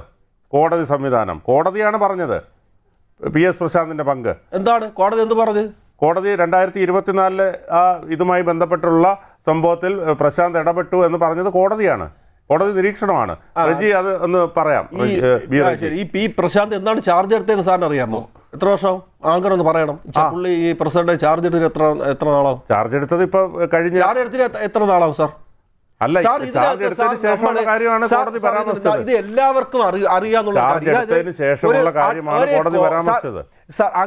ഇതിന് ഈ കോടതി ഒരു ഉന്നത ഉദ്യോഗസ്ഥനെ വെച്ചിട്ടുള്ള കാര്യം നമുക്കല്ല. അഡ്മിനിസ്ട്രേറ്റർ എന്നും പറഞ്ഞ് ഒരു ഉന്നത ഉദ്യോഗസ്ഥനെ വെച്ചിട്ടുണ്ട് ഈ ദേവസ്വം ബോർഡിൽ. ഇദ്ദേഹം അറിയാതെ ആർക്കും ഒന്നും ചെയ്യാൻ പറ്റില്ല. ഒരു ഇല പോലെ എടുത്ത് കമത്തി ഇടാൻ പറ്റില്ല ദേവസ്വം ബോർഡിൽ. അങ്ങനെയാണ് സംഭവം. അതുകൊണ്ടാണ് ദേവസ്വം മന്ത്രി പറയുന്നത് എനിക്കെന്താണ് കാര്യമായി ഇതിൽ ഒന്നും എനിക്ക് ഇല്ല, ചെയ്യാൻ കഴിയില്ല, റോളില്ല എന്ന് പറഞ്ഞത്. അതുപോലെ P. പ്രശാന്ത് പറഞ്ഞത് അതാണ്, അവർക്കൊന്നും കാര്യമൊന്നും ചെയ്ത് ജനകീയമല്ലേ ഈ ദേവസ്വം ബോർഡ് എന്നൊക്കെ പറഞ്ഞാൽ. കോടതിയുടെ ഒരു പ്രതിനിധി അതിനകത്തുണ്ട്. അപ്പോൾ ഇതൊന്നും ആരും അറിയാതെ ഒന്നും ചെയ്യാൻ കഴിയില്ല. കബളിപ്പിച്ച് ആരെങ്കിലും ചെയ്തിട്ടുണ്ടെങ്കിൽ അവരെ അറസ്റ്റ് നടക്കാല്ലേ. ആരെങ്കിലും ഇതുപോലെ അഴിമതി കാണിച്ചിട്ടുണ്ടെങ്കിൽ, തിരുവാഭരണത്തിൽ കളവ് കാണിച്ചിട്ടുണ്ടെങ്കിൽ അവരെന്താണ് നിയമത്തിന് കൊണ്ടുവരുന്നു. സുതാര്യമായ അന്വേഷണം പോകുന്നു. ഇത് ഇങ്ങനത്തെ രാഷ്ട്രീയം കാണുന്ന എന്തിനാണ്? രാഷ്ട്രീയം കണ്ട് ആഭ്യന്തര വകുപ്പിനെ ഈ മുഖ്യമന്ത്രിയിലേക്ക് നിങ്ങൾ ഈ ഉണ്ട പായിക്കുന്നത് എനിക്ക് മനസ്സിലാവുന്നില്ല. എന്ത് പറഞ്ഞാലും മുഖ്യമന്ത്രി അറിയാതെ പിണറായി അറിയാതെ പറയാം. എന്താ ഈ പറയുന്നത്? പിണറായി അറിയാൻ ഒന്നും നടക്കൂല, പിണറായി ഒന്നും നടക്കൂല. പിണറായി നമ്മളെ പോലെ ഒരു മനുഷ്യനാണ് സാർ. അദ്ദേഹം ഒരു മുഖ്യമന്ത്രി പറഞ്ഞ സ്റ്റേറ്റിന്റെ അധിപനാണ് അദ്ദേഹം അതിന്റെ പറഞ്ഞ് ഇടപെടുന്നു. അല്ല മുഖ്യമന്ത്രി ഒന്നും അറിയില്ല, മുഖ്യമന്ത്രിയാണ് മഴ പെയ്യിപ്പിക്കുന്നത്. പറയൂ, നിങ്ങൾ ഒന്നും അറിയില്ല, ഇവിടെ ഒന്നും അറിയില്ല നടക്കുന്നത്. മുഖ്യമന്ത്രിയാണ് മഴ പെയ്യിപ്പിക്കുന്നത്. ഒന്നും അറിയാവുന്ന നടക്കൂല എന്നൊക്കെ പറയുമ്പോ അത് ജനം പൂജ. അദ്ദേഹം ഒരു സ്റ്റേറ്റിന്റെ അധിപനാണ്. നിങ്ങൾ അതാണ് നിങ്ങളുടെ ഉദ്ദേശം. എന്താണ് നിങ്ങളുടെ ഉദ്ദേശം? മുഖ്യമന്ത്രി ലേക്കാണ് നിങ്ങളുടെ ഉദ്ദേശം. ബി റജി, ഇപ്പോൾ ഈ പറഞ്ഞതുപോലെ പി പ്രശാന്തിനെതിരെ ഹൈക്കോടതി കൃത്യമായ നിരീക്ഷണം നടത്തിയിട്ടുണ്ട്. അദ്ദേഹത്തിൻ്റെ കാലയളവിൽ ഇത്തരത്തിൽ ഈ നിർദ്ദേശം നൽകിയതുമായി ബന്ധപ്പെട്ട് പോറ്റിക്ക് ഇതുമായി ബന്ധപ്പെട്ട് പോറ്റി ചെയ്തിട്ടുള്ള കാര്യങ്ങളടക്കം എല്ലാം കോടതി കൃത്യമായി പറയുന്നുണ്ട്. ഈ വെമ്പായ നസീറിൻ്റെ വാദങ്ങളെ എങ്ങനെ കാണാം? നോക്കൂ, LDFിൻ്റെ പ്രതിനിധിയായ ബഹുമാന്യനായ വെമ്പായൻ നസീറിന് തന്നെ അറിയാം. അദ്ദേഹം പറയുന്നത്, അദ്ദേഹത്തിൻ്റെ പറഞ്ഞ് ഈ ജനങ്ങളുടെ സംശയം ദൂരീകരിക്കാൻ തക്ക തരത്തിൽ പറയാൻ അദ്ദേഹത്തിന് കഴിയുന്നില്ല എന്ന് അദ്ദേഹത്തിന് അറിഞ്ഞുകൊണ്ട് തന്നെയാണ് അദ്ദേഹം ഇത് പറയുന്നത്. ഞാനത് പറയാനുള്ള കാരണം, ഇവിടെ ഈ നേരത്തെ ബഹുമാനെ അന്തരിച്ച മാണിസാറിനെതിരെ ഹൈക്കോടതിയിൽ ഒരു പരാമർശം വന്നു. സീസറിൻ്റെ ഭാര്യ സംശയത്തിന് അതീതമായിരിക്കണം എന്നൊരു പരാമർശം വന്നപ്പോൾ KM മാണി രാജിവെക്കണം എന്ന് ഈ കേരളത്തിൽ പാറശാല മുതൽ കാസർഗോഡ് വരെ പ്രക്ഷോഭം നടത്തിയ ഒരു പാർട്ടിയുടെ പേരാണ് മാർക്സിസ്റ്റ് കമ്മ്യൂണിസ്റ്റ് പാർട്ടി, CPM. ഇവിടെ ബഹുമാനപ്പെട്ട ഹൈക്കോടതി ഈ സ്വർണ്ണക്കൊള്ള സംബന്ധിച്ച് നിലവിലുള്ള ഭരണസമിതി, അതായത് നിലവിലുള്ളത് 2019 ഭരണസമിതിയെ 8ാം പ്രതിയാക്കി കുറ്റപത്രത്തിൽ ചേർത്തിട്ടുമുണ്ട്, പ്രതിയാണ്.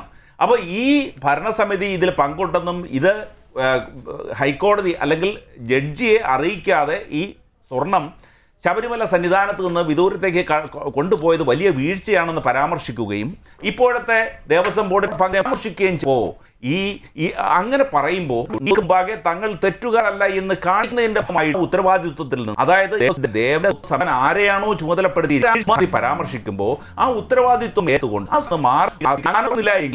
അതായത് അതിനാണല്ലോ നേതൃത്വം നമുക്കില്ലേ. അപ്പോൾ ഉത്തരവാദിത്വം ഉള്ള ഭരണ നേതൃത്വം എന്താണ് ചെയ്യേണ്ടത്? ഈ ദേവസ്വം ബോർഡിനെ ഈ അനാസ്ഥ കാട്ടിയ, അല്ലെങ്കിൽ ഉത്തരവാദിത്ത രാഹിത്യം കാട്ടിയ, അല്ലെങ്കിൽ സ്വർണ്ണക്കൊള്ളയ്ക്ക് കൂട്ടുനിന്ന ഈ ദേവസ്വം ബോർഡിൻ്റെ അംഗങ്ങളെ അപ്പാടെ ആ ദിവസം പറഞ്ഞുവിടണം. അങ്ങനെ ഉണ്ടായിരുന്നുവെങ്കിൽ ഈ കേരളത്തിലെ ജനങ്ങൾക്ക് മുമ്പാകെ ഈ സർക്കാർ സത്യസന്ധമായും നീതിപൂർവമായും പെരുമാറും എന്നുള്ളൊരു തോന്നലുണ്ടാകുമായിരുന്നു. ഇവിടെ അങ്ങനെ ചെയ്യുന്നില്ല. നോക്കൂ, ഇത് സംബന്ധിച്ച് അപ്പോൾ എന്ത് ന്യായമാണ് ഇവർക്ക് പറയാൻ കഴിയുക? അവരെ ഈ കേരളത്തിലെ ജനങ്ങൾ തെരഞ്ഞെടുത്ത് ഒരു ഉത്തരവാദിത്വം ഏൽപ്പിച്ചിരിക്കുന്നു. ആ ഉത്തരവാദിത്വത്തിൽ വീഴ്ച വന്നിരിക്കുന്നു. ആ വീഴ്ചയുടെ ഉത്തരവാദിത്വം ഇന്ന് കേരളത്തിൽ ആരും ഏറ്റെടുക്കുന്നില്ല. എവിടുന്നോ വന്ന ഒരു ഉണ്ണികൃഷ്ണൻ പോറ്റിയുടെ തലയിൽ വെച്ചിട്ട് ഇതെല്ലാം ഉണ്ണികൃഷ്ണൻ പോറ്റിയാണ്, ഞങ്ങളാരും അറിഞ്ഞില്ല എന്നും പറയുകയാണ് ചെയ്യുന്നത്. നോക്കുക, അത് എത്ര പരിഹാസ്യമാണ് നോക്കുക. അപ്പോൾ ഇവരുടെ ഉത്തരവാദിത്വം എന്താണ്? ഇത്ര ലക്ഷക്കണക്കിന് ഉറുപ്പിക അവർക്ക് അവരുടെ റെമ്യൂണറേഷനായിട്ടും നൽകി ഈ കേരളത്തിലെ ക്ഷേത്രങ്ങളുടെ ഉത്തരവാദിത്വവും ശബരിമലയുടെ ഉത്തരവാദിത്വവും നിർവഹിക്കുന്നതിന് വേണ്ടിയുള്ള വലിയൊരു സംവിധാനം. ആ സംവിധാനം എന്തിനു വേണ്ടിയാണ്? ആ സംവിധാനം എന്തിനാണ്? ദേവസ്വം ബോർഡ്, ഈ ദേവസ്വം വകുപ്പിൻ്റെ മന്ത്രി എന്തിനാണ്? ഇതൊക്കെ ഇതിന് ഒരു ഉത്തരം പറയുവാൻ ഇവർക്ക് കഴിയുന്നില്ല. ഇവിടെ രാജഭരണമാണോ എന്ന് ചോദിക്കുന്നത്, ഈ ഭരണത്തിന് നേതൃത്വം കൊടുക്കുന്നത് കേരളത്തിൻ്റെ മുഖ്യമന്ത്രിയാണ്. ഇവിടെ ഈ N വാസു, നമ്മൾ വിചാരിക്കും അദ്ദേഹം ഒരു നിർദോഷനായിട്ടുള്ള മനുഷ്യനാണ്, അല്ലെങ്കിൽ ഈ സർക്കാരുമായിട്ടോ ഈ പാർട്ടിയായിട്ടോ അദ്ദേഹത്തിന് ഒരു ബന്ധവുമില്ലെന്ന് സാധാരണക്കാർ ഒരുപക്ഷെ വിശ്വസിക്കും. പക്ഷെ ഒരു കാര്യം നമ്മൾ മനസ്സിലാക്കണം, 1ാം LDF സർക്കാരിന്റെ കാലഘട്ടത്തിൽ PK ഗുരുദാസൻ മന്ത്രിയുടെ പ്രൈവറ്റ് സെക്രട്ടറി ആയിരുന്നു ഈ N വാസു. അപ്പോൾ പാർട്ടിയുമായിട്ടും AKG സെന്ററുമായിട്ടും അല്ലെങ്കിൽ പാർട്ടി നേതൃത്വമായിട്ടും ഏറ്റവും നല്ല ബന്ധമുള്ള ഒരാളാണ് N വാസു. ആ N വാസുവിനെയാണ് ശബരിമലയിലെ ആദ്യം കമ്മീഷണറായിട്ടും പിന്നീട് ദേവസ്വം ബോർഡ് പ്രസിഡന്റായിട്ടും നിയോഗിച്ചത്. അപ്പോൾ ആ കാലഘട്ടത്തിലാണ് ഈ സ്വർണ്ണക്കൊള്ള നടക്കുന്നത്. സ്വാഭാവികമായിട്ടും അതിൻ്റെ ഉത്തരവാദിത്വം പാർട്ടി നേതൃത്വത്തിലേക്കും അല്ലെങ്കിൽ ഭരണ നേതൃത്വത്തിലേക്കും അതിന് ചുക്കാൻ പിടിച്ചവരിലേക്കും വരും. അതിൻ്റെ കണ്ണികൾ ഒന്നൊന്നായി വന്നുകൊണ്ടിരിക്കുകയാണ്. അപ്പോൾ ഈ ഘട്ടത്തിൽ SIT എന്ന് പറയുന്നത് ഹൈക്കോടതിയുടെ നേരിട്ടുള്ള മേൽനോട്ടത്തിലാണ് ഇപ്പോൾ ഈ അന്വേഷണം നടക്കുന്നത്. അതിന് കേരള പോലീസിന്റെ ഒരു കൺട്രോളുമില്ല. നിങ്ങൾ ഡയറക്റ്റായിട്ട് ഹൈക്കോടതിക്ക് റിപ്പോർട്ട് ചെയ്യണമെന്നാണ് SITയോട് ആവശ്യപ്പെട്ടിട്ടുള്ളത്. അപ്പോൾ ഇത് നിഷ്പക്ഷതയും ഇത് നീതിപൂർവമായി അന്വേഷണം നടക്കാൻ വേണ്ടിയാണ് അങ്ങനെ ചെയ്തിരിക്കുന്നത്. അന്വേഷണം പുരോഗമിക്കുമ്പോൾ ഇപ്പോൾ പ്രതി ചേർത്തിരിക്കുന്ന മുൻ ദേവസ്വം ബോർഡും ഇപ്പോഴത്തെ ദേവസ്വം ബോർഡും അതിൽ പ്രതികളാകുമെന്നുള്ള കാര്യത്തിൽ സംശയവുമില്ല. അപ്പോൾ അവരെ നിയോഗിക്കുന്നവർ, അതായത് ഭരണ നേതൃത്വത്തിലുള്ളവർക്കും ആ ഉത്തരവാദിത്വത്തിൽ നിന്ന് വിട്ടുനിൽക്കാൻ കഴിയില്ല. 2025 അല്ലെ 2019 ഈ സ്വർണ്ണ കൊള്ള നടക്കുന്ന സമയത്ത് ശബരിമലയിൽ നിന്ന് ദ്വാരപാലക ശില്പത്തിൻ്റെ ശില്പപാളികൾ കൊടുത്തുവിടുമ്പോൾ അതിനെ ചെമ്പായി രേഖപ്പെടുത്തുകയും അത് ചെന്നൈയിലേക്ക് കൊണ്ടുവിടാനും 40 ദിവസം എടുത്ത് അത് എല്ലാ കള്ളത്തരങ്ങളും കാണിക്കുവാനും അവസരമൊരുക്കി, എന്നിട്ട് പോലും അതിനെ ചോദ്യം ചെയ്യാതിരിക്കുകയും ചെയ്യുന്ന ഉത്തരവാദിത്വ രാഹിത്യം കാട്ടിയ, ബോധപൂർവം ഉത്തരവാദിത്വ രാഹിത്യം കാട്ടിയവർ നിയമത്തിൻ്റെ മുമ്പിലും ജനങ്ങളുടെ മുമ്പിലും ആൻസറബിളാണ്. അതിന് അത് കുറ്റകരമായിട്ട് ചെയ്യുമ്പോൾ അതിന് നേതൃത്വം ആ തെറ്റ് ചെയ്തവരെ സംരക്ഷിക്കാനുള്ള സമീപനമല്ല ഒരു സർക്കാർ എടുക്കേണ്ടത്. ജനങ്ങൾക്ക് മുമ്പാകെ ജനങ്ങൾ ചോദിക്കുന്നത് ഇവരെ എന്തുകൊണ്ട് നിങ്ങൾ സംരക്ഷിക്കുന്നു? അപ്പം എന്താണ് നോക്ക്, രേഖകൾ ആവശ്യപ്പെട്ടിട്ട് SIT രേഖകൾ ആവശ്യപ്പെട്ടിട്ട് ദേവസ്വം ബോർഡ് നൽകുന്നില്ല. ഒടുവിൽ SIT ഹൈക്കോടതിയെ സമീപിച്ചു. അപ്പോൾ ഹൈക്കോടതി പറഞ്ഞു നിങ്ങൾ സെർച്ച് ചെയ്ത് അത് പിടിച്ചെടുക്കുമെന്ന് പറഞ്ഞു. അങ്ങനെ SIT ദേവസ്വം ബോർഡിൻ്റെ ആസ്ഥാനത്ത് നിന്ന് ദിവസങ്ങൾ നടത്തിയ അന്വേഷണത്തിനൊടുവിലാണ് രേഖകൾ പിടിച്ചെടുത്തത്. അപ്പോൾ ഈ രേഖകൾ പൂഴ്ത്തിവെക്കുകയും ഇപ്പോഴത്തെ ദേവസ്വം ബോർഡിലെ ഉദ്യോഗസ്ഥരെ ഈ അന്വേഷണത്തിന് സഹകരിക്കാതിരിക്കാനും പ്രേരിപ്പിക്കുന്ന ആരാണ്? ഈ ദേവസ്വം ബോർഡിന്റെ ചുമതല വഹിക്കുന്നവരല്ലേ. അപ്പോൾ യഥാർത്ഥത്തിൽ ഈ സ്വർണ്ണക്കൊള്ളയും ഇതുമായിട്ട് ബന്ധപ്പെട്ടവരെയും അതിൻ്റെ നിയമത്തിൻ്റെ മുമ്പിൽ കൊണ്ടുവരണമെന്നാണ് ഈ സർക്കാർ ആത്മാർത്ഥമായി ആഗ്രഹിക്കുന്നതെങ്കിൽ എന്താണ് ചെയ്യേണ്ടത്? ജനങ്ങൾക്ക് മുമ്പാകെ അവർ തെറ്റുകാരല്ല, ഈ കുറ്റക്കാരെ സംരക്ഷിക്കുന്നില്ല എന്നുള്ള ഒരു ബോധ്യം ജനങ്ങൾക്ക് ഉണ്ടാക്കി തീർക്കുകയല്ലേ ചെയ്യേണ്ടത്. മറിച്ച് ഇവിടെ എന്താണ് ചെയ്യുന്നത്? അങ്ങേയറ്റം ഈ തെറ്റുകാരെ, ഇതിന് ഉത്തരവാദിത്വം വഹിക്കുന്നവരെ, ഈ ദേവന്റെ സ്വത്ത് സംരക്ഷിക്കുവാൻ വേണ്ടി ആരെയാണോ ചുമതലപ്പെടുത്തിയിരിക്കുന്നത് അവർ വീഴ്ച വരുത്തുമ്പോൾ അവരെ എല്ലാ രീതിയിലും സംരക്ഷിക്കുകയാണ്, അവർക്ക് കാലാവധി നീട്ടിക്കൊടുക്കുന്നു. ശ്രീ സേനാപതി വേണുവിലേക്ക് പോവുകയാണ്. സേനാപതി വേണു, ഇവിടെ ഇപ്പോൾ ഈ പലപ്പോഴും ഈ ഇടത് പ്രതികൾ ന്യായീകരണവുമായി എത്തുന്നത് പിണറായി വിജയൻ ആർജവത്തോടുകൂടി ഇവർക്കെതിരെ നടപടിയെടുക്കുന്നു, തെറ്റ് ചെയ്തവർ ആരായാലും ശിക്ഷിക്കപ്പെടുമെന്ന് പറയുന്നു. പക്ഷേ ഇത് ഹൈക്കോടതി നിശ്ചയിച്ച സംഘമാണിത് നടത്തുന്നത്. അത് ചോദിച്ചപ്പോൾ പറയുന്നത് ഇവിടെ രാഷ്ട്രപതി ഭരണമല്ലല്ലോ എന്നൊക്കെയുള്ള ന്യായീകരണങ്ങളാണ് പറയുന്നത്. പക്ഷേ ഇതിനകത്ത് വളരെ പ്രധാനപ്പെട്ടൊരു വസ്തുത, ഈ പറഞ്ഞതുപോലെ പലപ്പോഴും പല വിഷയങ്ങളിലും ഇപ്പം KM മാണിയുടെയൊക്കെ കാലഘട്ടത്തിൽ ഇവർ പ്രതിപക്ഷത്താകുമ്പോൾ ഇത്തരത്തിലുള്ള ന്യായീകരണവും, അതോടൊപ്പം തന്നെ ഇപ്പോൾ ഇതിൻ്റെ ഇടയിലൂടെയാണ് ഈ തിരുവിതാംകൂർ ദേവസ്വം ബോർഡ് പ്രസിഡന്റ് പ്രശാന്തിൻ്റെ കാലാവധി നീട്ടിക്കൊടുത്തത്. അപ്പോൾ 1 വർഷത്തേക്ക് കൂടി കാലാവധി നീട്ടാനാണ് തീരുമാനം എന്ന് പറയുന്നത്. അത് കൈകൾ ശുദ്ധമായതുകൊണ്ടാണ് ഇത്തരത്തിൽ ഇയാളെ നീട്ടിക്കൊടുക്കുന്നത് എന്നൊക്കെയാണ് പറയുന്നത്. അപ്പോൾ നിർണായകമായ തീരുമാനങ്ങളാണ്. ഒരാൾ സംശയമുനയിൽ നിൽക്കുകയാണ്. ഹൈക്കോടതി പോലും ഈ പ്രശാന്തിനെതിരെ പരാമർശം നടത്തിയിരിക്കുന്നു. ഈ സാഹചര്യത്തിൽ ഇത്തരം നീക്കങ്ങളെ എങ്ങനെ കാണാം? ഒന്ന്, ഈ ഇടതുപക്ഷ പ്രതിനിധികൾ പൊതുവെ അവരുടെ ഒരു 2-3 ഡയലോഗുകളുണ്ടല്ലോ. ഉപ്പ് തിന്നുന്ന വെള്ളം കുടിക്കും, അരിയാഹാരം കഴിക്കുന്നവർ വിശ്വസിക്കില്ല. അതെ അതെ അതെ, മടിയിൽ കനവില്ലാത്തതുകൊണ്ട് വഴിയിൽ പേടിക്കേണ്ട കാര്യമില്ല. കൈകൾ ശുദ്ധം. ഈ 2-3 വാചകങ്ങൾ ഇവർ പറഞ്ഞ് ഇവർ ഈ കാര്യങ്ങൾ ഇന്ന് ഭംഗിയായിട്ട് അങ്ങ് രക്ഷപ്പെടുകയാണ്. ഇവിടെ ഞാൻ ബഹുമാന്യായ ശ്രീ വെമ്പായൻ നസീറിനോട് ചോദിക്കുന്നു, സാർ ഇവിടെ ഒരു ഭരണകൂടം ഉണ്ടെങ്കിൽ ആ ഭരണകൂടത്തിനൊരു റെസ്പോൺസിബിലിറ്റി ഇല്ലേ? ആ റെസ്പോൺസിബിലിറ്റി എന്തുകൊണ്ട് ഭരണകൂടം ഏൽക്കുന്നില്ല എന്നുള്ളതാണ് ഇവിടുത്തെ ചോദ്യം. ഇവിടെ അരയാലൂരിൽ ട്രെയിൻ മറിഞ്ഞു കഴിഞ്ഞപ്പോൾ ലാൽ ബഹദൂർ ശാസ്ത്രി രാജിവെച്ചെന്നൊക്കെ നമ്മളിങ്ങനെ പുസ്തകങ്ങൾ പഠിക്കാറുണ്ട്. അപ്പൊ നമ്മുടെ മനസ്സിൽ ചോദ്യമുണ്ട്, ലാൽ ബഹദൂർ ശാസ്ത്രി എന്താ ട്രെയിൻ ഓടിക്കാനൊന്നും പോയ ആളല്ലല്ലോ, അത് ധാർമ്മികതയാണ്. അപ്പൊ ആ ധാർമ്മികതയൊന്നും ഈ കാലഘട്ടത്തിലുണ്ട് എന്നൊന്നും നമ്മൾ പറയുന്നില്ല. പക്ഷേ ഇവിടെ വളരെ കൃത്യമായിട്ട് ഇനിയിപ്പോ ഇത് മാത്രമല്ലല്ലോ, യോഗദണ്ഡ് എന്താ പറഞ്ഞ അതിലെ റിപ്പയർ ചെയ്തവരും അവരൊക്കെ നിൽക്കുകയല്ലേ ഇവിടെ. അത് അവർക്ക് അതിനുള്ള അവകാശം ആരാണ് കൊടുത്തിരിക്കുന്നത്? അപ്പം എൻ്റെ മകനെ കൊണ്ട് ഞാനിത് ചെയ്യിച്ചിരിക്കുന്നു, മകനെ കൊണ്ട് ഇത് ചെയ്യിച്ചു കഴിഞ്ഞാൽ ദേവസ്വം ബോർഡിന് അത് കൂടുതൽ ലാഭകരമാകുമല്ലോ എന്നൊക്കെ ഒരു മുൻ ദേവസ്വം പ്രസിഡന്റ് പറയുന്നത് നമ്മൾ കേൾക്കുന്നു. അപ്പോൾ ഈ അന്വേഷണം വളരെ വിപുലമായിട്ട് അവിടെ അന്വേഷണം എന്തൊക്കെയോ ഒരുപാട് ക്രമക്കേടുകളും കുഴപ്പങ്ങളും അവിടെയുണ്ട്. ആ കുഴപ്പങ്ങൾക്കൊക്കെ കാരണഭൂതരായിട്ടുള്ള ആളുകൾ, അത് ശ്രീ വെമ്പായ നസീർ ഞങ്ങളോട് വിയോജിച്ചാലും പറയുന്നു, അതെല്ലാം ഇടതുപക്ഷവുമായിട്ട് ബന്ധപ്പെട്ടുകൊണ്ട് നിൽക്കുന്ന ആളുകളാണ്. അപ്പൊ ഇവിടെ ഒരു വാദഗതി വന്നായിരുന്നല്ലോ, 98 മുതലുള്ള കാര്യങ്ങളെ കുറിച്ചൊക്കെ അന്വേഷിക്കാൻ മുൻ ദേവസ്വം ബോർഡ് പ്രസിഡന്റുമാര് അത് രാമൻ നായർ ആണെങ്കിലും ഇപ്പൊ പ്രയാറില്ല അവരൊക്കെ ആണെങ്കിലും, അതുപോലെ തന്നെ നമ്മുടെ KPCCയുടെ മുൻ വക്താവായിരുന്ന ശ്രീ അജയ് തറയിൽ, അവരെല്ലാം പറഞ്ഞാലും അന്വേഷിച്ചോളൂ, അതിനെക്കുറിച്ചൊന്നും കുഴപ്പമില്ല. പക്ഷെ ഇതെല്ലാം പോയിരിക്കുന്നത് 2019 ശേഷമാണ് എന്നുള്ളത് വളരെ ക്രിസ്റ്റൽ ക്ലിയർ ആയിട്ട് തെളിഞ്ഞിരിക്കുന്ന ഒരു കാര്യമല്ലേ. ഇപ്പോ പ്രശാന്തിനെ കുറിച്ചും പുതിയ ദേവസ്വം ബോർഡിനെ കുറിച്ചുള്ള ആരോപണം എന്താണ്? 2025 വീണ്ടും ഈ 12 പാളികൾ സ്വർണം പൂശാനായിട്ടോ അല്ലെങ്കിൽ സ്വർണം പതിപ്പിക്കാനായിട്ടോ വിടുമ്പോൾ അതിന് ഹൈക്കോടതി പറഞ്ഞിരുന്ന വളരെ കൃത്യമായി പറഞ്ഞിരിക്കുന്ന കാര്യങ്ങൾ, ആ കാര്യങ്ങൾ പാലിക്കപ്പെട്ടില്ലല്ലോ. അതാണല്ലോ ദേവസ്വം ബോർഡിന്റെ ചുമതല വഹിക്കുന്ന ശ്രീ പ്രശാന്തിന് പേരിൽ ഹൈക്കോടതി ചോദിച്ചിരിക്കുന്ന ചോദ്യം. അപ്പൊ അങ്ങനെ ഒരു കാര്യം വരുമ്പോൾ, പണ്ട് KP വിശ്വനാഥൻ എന്ന് പറഞ്ഞൊരു വനം വകുപ്പ് മന്ത്രി ഉണ്ടായിരുന്നു, അദ്ദേഹം രാജിവെച്ച സംഭവമൊക്കെ ശ്രീ വെമ്പായ നസീറിനും അറിയാം. എന്താ കാരണം? മറയൂരിലെ ചന്ദന കള്ളക്കടത്തുമായിട്ട് ബന്ധപ്പെട്ട് നിൽക്കുന്ന ഒരു വിഷയം. അപ്പൊ അവിടുത്തെ ഒരു DFOയ്ക്ക് ട്രാൻസ്ഫർ. അപ്പോ ഈ ചന്ദന കൊള്ളക്കടത്തുമായിട്ട് ബന്ധപ്പെട്ട് നിൽക്കുന്ന ആളുകളുടെ ഓഫീസ്, അവരുടെ ഫാക്ടറിയിൽ നിന്ന് മന്ത്രിയുടെ ഓഫീസിലേക്ക് ഫോൺ കോൾ, എങ്ങനെയാണെന്ന് അറിയത്തില്ല, ഈ DFO എന്നാണ് സ്ഥലം മാറിപ്പോകുന്നത് എന്നുള്ളതാണ് ചോദ്യം. അപ്പൊ ഹൈക്കോടതി അതിനെക്കുറിച്ച് ചോദ്യം ചോദിച്ചിരിക്കുന്നത്, ചന്ദനം കള്ളക്കടത്ത് നടത്തുന്നവൻ മന്ത്രിയുടെ ഓഫീസിലേക്ക് വിളിച്ചു ചോദിക്കുന്നത് DFO എന്നാണ് സ്ഥലം മാറുന്നത്, ഇങ്ങോട്ട് വിളിച്ചു ചോദിച്ചതാണ്. KP വിശ്വനാഥന് ധാർമ്മികത ഏറ്റെടുത്ത് രാജിവെക്കേണ്ടതായിട്ട് വന്നു, അല്ലാതെ മറ്റൊരു മാർഗമില്ല. അത് ഒരു ജനാധിപത്യ സംവിധാനത്തിൽ ഇത് അങ്ങ് പറഞ്ഞ പോലെ രാജഭരണമോ പട്ടാള ഭരണമോ ഇതൊന്നുമല്ല. ഇവരെയൊക്കെ ജനാധിപത്യ ഗവൺമെന്റുകൾ തെരഞ്ഞെടുക്കുന്നതാണ്. ജനാധിപത്യ ഗവൺമെന്റുകൾ തെരഞ്ഞെടുക്കുന്ന വാസുവിനെ ആണെങ്കിലും ശ്രീ പ്രശാന്തിനെയാണ് എങ്കിലും, അപ്പൊ അവർക്ക് അവരുടെ ഉത്തരവാദിത്വം ആരോടാണ്? എന്ത് കൃത്യത്തിനാണോ അവരെ തെരഞ്ഞെടുത്തിരിക്കുന്നത് അതിന് ഘടകവിരുദ്ധമായ കാര്യങ്ങൾ അവിടെ സംഭവിച്ചിരിക്കുന്നു. 98 അല്ലെങ്കിൽ 99 പതിപ്പിച്ച സ്വർണപ്പാളികൾ 2019 ഇവർ കൊണ്ടുപോയി, അതിൽ നിന്ന് ഇത്രയും സ്വർണം കുറവ് വന്നിരിക്കുന്നു. അത് ഒരാൾ മാത്രമായിട്ട് കൊണ്ടുപോകാൻ പറ്റത്തില്ല. ഇപ്പൊ ആരെങ്കിലും മോഷ്ടിക്കാനായിട്ടും, മലയക്കള്ളം തങ്കയ്യ എന്ന് പറയുന്ന ഒരു കള്ളനെ കുറിച്ച് ഇടുക്കിയിൽ ക്ഷേത്രങ്ങളൊക്കെ മോഷ്ടിക്കുന്ന, ഇല്ലെങ്കിൽ ഏറ്റുമാനൂരപ്പനെ മോഷ്ടിച്ച് സ്റ്റീഫനെ പോലുള്ള ആളുകൾ എടുത്തുകൊണ്ട് പോയതാണെങ്കിൽ നമുക്ക് മനസ്സിലാക്കാം. ഇത് അതല്ലല്ലോ.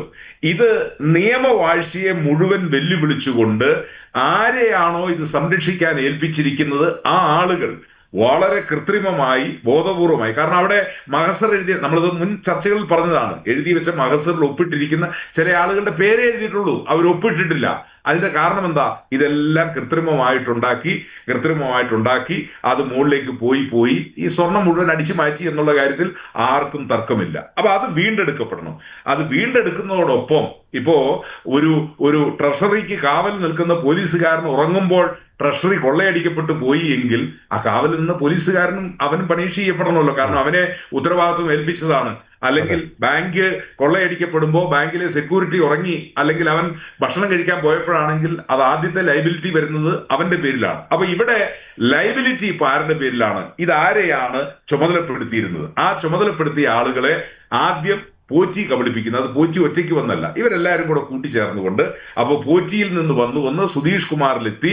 ഇപ്പൊ സുധീഷ് കുമാറിന്റെ ബോസ് ആയിരുന്ന എൻ വാസുവിനെ ചോദ്യം ചെയ്തു. അപ്പൊ ഇവിടെ ഇപ്പൊ നമ്മുടെ സംശയം ഇത് മാത്രമേ ഉള്ളൂ. വാസുവിനെ ചോദ്യം ചെയ്തുകൊണ്ട് ചോദ്യത്തിൽ വാസു നിരപരാധിയാണെന്ന് വെളിപ്പെടുത്തി, അതുകൊണ്ട് വാസുവിൽ നിന്ന് അന്വേഷണം മാറ്റി എന്നുള്ളതാണോ പുറത്തോട്ട് കേൾക്കാൻ പോകുന്നതെങ്കിൽ ഒരു സംശയവും വേണ്ട. അങ്ങനെയാണ് എങ്കിൽ ഈ അന്വേഷണവും അട്ടിമറിക്കപ്പെട്ടു എന്ന് നമ്മൾ സ്വാഭാവികമായിട്ടും സംശയിക്കേണ്ടി വരും. കാരണം ഇതിനകത്തെ ഏറ്റവും പ്രധാനപ്പെട്ട റെസ്പോൺസിബിലിറ്റി അത് വാസുവിന് വന്ന ഇമെയിലിന് വാസു കൊടുത്ത മറുപടി തന്നെ അദ്ദേഹത്തിന്റെ കുറ്റം അവിടെ പ്രൂവ് ചെയ്യപ്പെടുകയാണ്. കാരണം ദേവസ്വം ബോർഡിന്റെ സ്വർണ്ണമാണ് എന്നുള്ളത് എല്ലാവർക്കും അറിയാവുന്ന കാര്യമാണല്ലോ. സുബ്രഹ്മണ്യം പോറ്റിയുടെ സ്വർണ്ണമാണെങ്കിൽ സുബ്രഹ്മണ്യം പോറ്റിയുടെ ഭാര്യയോടോ അല്ലെങ്കിൽ വീട്ടുകാരോടോ ചോദിച്ചാൽ മതി, നമ്മുടെ സ്വർണ്ണം ഇത്ര ഇരിപ്പുണ്ട്, പാവപ്പെട്ട യുവതികളെ കല്യാണം കഴിക്കാനായിട്ട്. അത് വാസുവിനോട് ചോദിക്കേണ്ട കാര്യമില്ല. വാസുവിനോട് ചോദിച്ചപ്പോൾ അതിന്റെ അർത്ഥം എന്താ? അത് ദേവസ്വം ബോർഡിന്റെ സ്വർണ്ണമാണ്. ദേവസ്വം ബോർഡിന്റെ സ്വർണ്ണമായതുകൊണ്ട് വാസു എന്താ പറയണ്ടേ? ഇമ്മീഡിയറ്റ് ആയിട്ട് ഇവിടെ കൊണ്ടുവന്നതിന്റെ കണക്ക് ബോധിപ്പിക്കണം എന്നല്ലേ പറയണ്ടേ? അത് പറയുന്നതിന് പകരം അത് കൊള്ളയടിക്കുന്നതിനുള്ള വഴി തുറന്നുകൊടുത്ത് വാസു അതിനനുകൂലമായ നിലപാട് സ്വീകരിച്ചു കഴിഞ്ഞപ്പോ ഒരു സംശയവും വേണ്ട, മുരാരി ബാബു എങ്ങനെ പ്രതിയാണോ, സുധീഷ് കുമാർ എങ്ങനെ പ്രതിയാണോ എന്നതുപോലെ തന്നെ വാസുവും ഇതിന്റെ അകത്ത് പ്രതിയാകും എന്നുള്ള കാര്യത്തിൽ തർക്കമില്ല. ശരി, വ്യക്തമാണ്. വെമ്പായ നസീർ, ഇവിടെ ഈ പറഞ്ഞതുപോലെ ഇപ്പോൾ ഈ ഒരു കാലഘട്ടത്തിൽ M പത്മകുമാറായിരുന്നു അന്ന് Devaswom board president, Sudheesh Kumar Devaswom executive ഓഫീസറായിരുന്നു. പിന്നീട് 2019 ഡിസംബറിലാണ് പത്മകുമാർ സ്ഥാനം ഒഴിഞ്ഞത്. പിന്നാലെ ദേവസ്വം ബോർഡ് പ്രസിഡന്റ് സ്ഥാനത്തേക്ക് എത്തിയതാണ് വാസു. ദേവസ്വം എക്സിക്യൂട്ടീവ് ഓഫീസർ സ്ഥാനത്ത് നിന്ന് ഒഴിഞ്ഞ സുധീഷ് കുമാർ വീണ്ടും ദേവസ്വം ബോർഡിലെത്തി. അപ്പോൾ വാസുവിൻ്റെ PA ആയിട്ടാണ് നിയമനം നൽകിയതും മറ്റും. അതോടൊപ്പം തന്നെ ഈ വാസുവിനെ വീണ്ടും ചോദ്യം ചെയ്താൽ സർക്കാരിലെയും മറ്റു ഉന്നതരിലേക്കും എത്തുമെന്നാണ് ഇപ്പോൾ ഇത് കണ്ടെത്തിയിരിക്കുന്നത്, ഇവർ അന്വേഷണ സംഘം കണ്ടെത്തിയിരിക്കുന്നത്. അപ്പോൾ ഇനി നിങ്ങൾക്ക് ഇതിൽ നിന്ന് ഒഴിഞ്ഞു മാറാൻ കഴിയില്ല. ഈ മുട്ടാപ്പോക്ക് ന്യായങ്ങൾ പറഞ്ഞാലും ജനങ്ങളുടെ മുന്നിൽ കണ്ണിൽ പൊടിയിടാനും കഴിയില്ല. ഇവിടെ സേനാപതി വേണു അദ്ദേഹം സംസാരിച്ചത് ഞാൻ വളരെ ശ്രദ്ധാപൂർവം കേട്ടു. അദ്ദേഹം കോൺഗ്രസിൻ്റെ നേതാവാണ്, രാഷ്ട്രീയം അദ്ദേഹം പറയും. അത് പറയുന്ന വിശ്വസിച്ച് തന്നെയാണ് ഞാൻ അദ്ദേഹത്തെ പറഞ്ഞ ഓരോ വാക്കുകളും ഞാൻ ശ്രദ്ധാപൂർവം കേട്ടത്. ഇവിടെ രണ്ട് കൈയില്ലാത്തവൻ ഒരു വിരലില്ലാത്തവനെ കുറ്റം പറയുന്നത് പോലെ എനിക്ക് അനുഭവപ്പെട്ടു. അത് പറയാമല്ലോ, എനിക്ക് തോന്നി. ഈ ധാർമ്മിക ഉത്തരവാദിത്വത്തിൻ്റെ പേരിൽ രാജിവെച്ച ഒരു കോൺഗ്രസ് നേതാവിൻ്റെ പേര് നിങ്ങൾക്ക് പറഞ്ഞുതരാമോ? UDF ഭരിച്ചുകൊണ്ടിരുന്ന സമയത്ത് ഇവിടെ അഴിമതിയിൽ കുളിച്ച UDF ഗവൺമെൻറ് ഇവിടെ ഉണ്ടായിരുന്നു ഈ 10 വർഷത്തേക്ക് മുമ്പ്. ഇപ്പോഴല്ലേ 9 വർഷം പിണറായി സർക്കാരായത്. അതിന് മുമ്പ് UDF ഭരിച്ചിട്ടുണ്ട്. അപ്പോഴൊക്കെ നിങ്ങളാ ഘടകകക്ഷി മുസ്ലിം ലീഗിൻ്റെയും കോൺഗ്രസ് പാർട്ടിയുടെയൊക്കെ ഞാൻ പറയട്ടെ രാജിവെച്ചൊന്ന് പറഞ്ഞു തരണം. എത്ര രാജിവെച്ചെന്ന് പറഞ്ഞു തരണം. എത്ര സെക്രട്ടേറിയറ്റിൽ DYFI കുട്ടികൾ അവിടെ കിടന്ന് ബഹളവും പ്രശ്നം ഉണ്ടാക്കിയിട്ട് പോലും രാജിവെക്കാതെ അധികാരത്തിൽ കടിച്ചു തൂങ്ങി കിടന്ന കോൺഗ്രസ് നേതാക്കളെയൊക്കെ മന്ത്രിമാരെ എനിക്കറിയാം. ധാർമ്മികതയുടെ പേരിൽ രാജിവെച്ചതാണ് KM മാണിയൊക്കെ. KM മാണി കോൺഗ്രസ്സാ അന്ന്. ആയിരിക്കട്ടെ.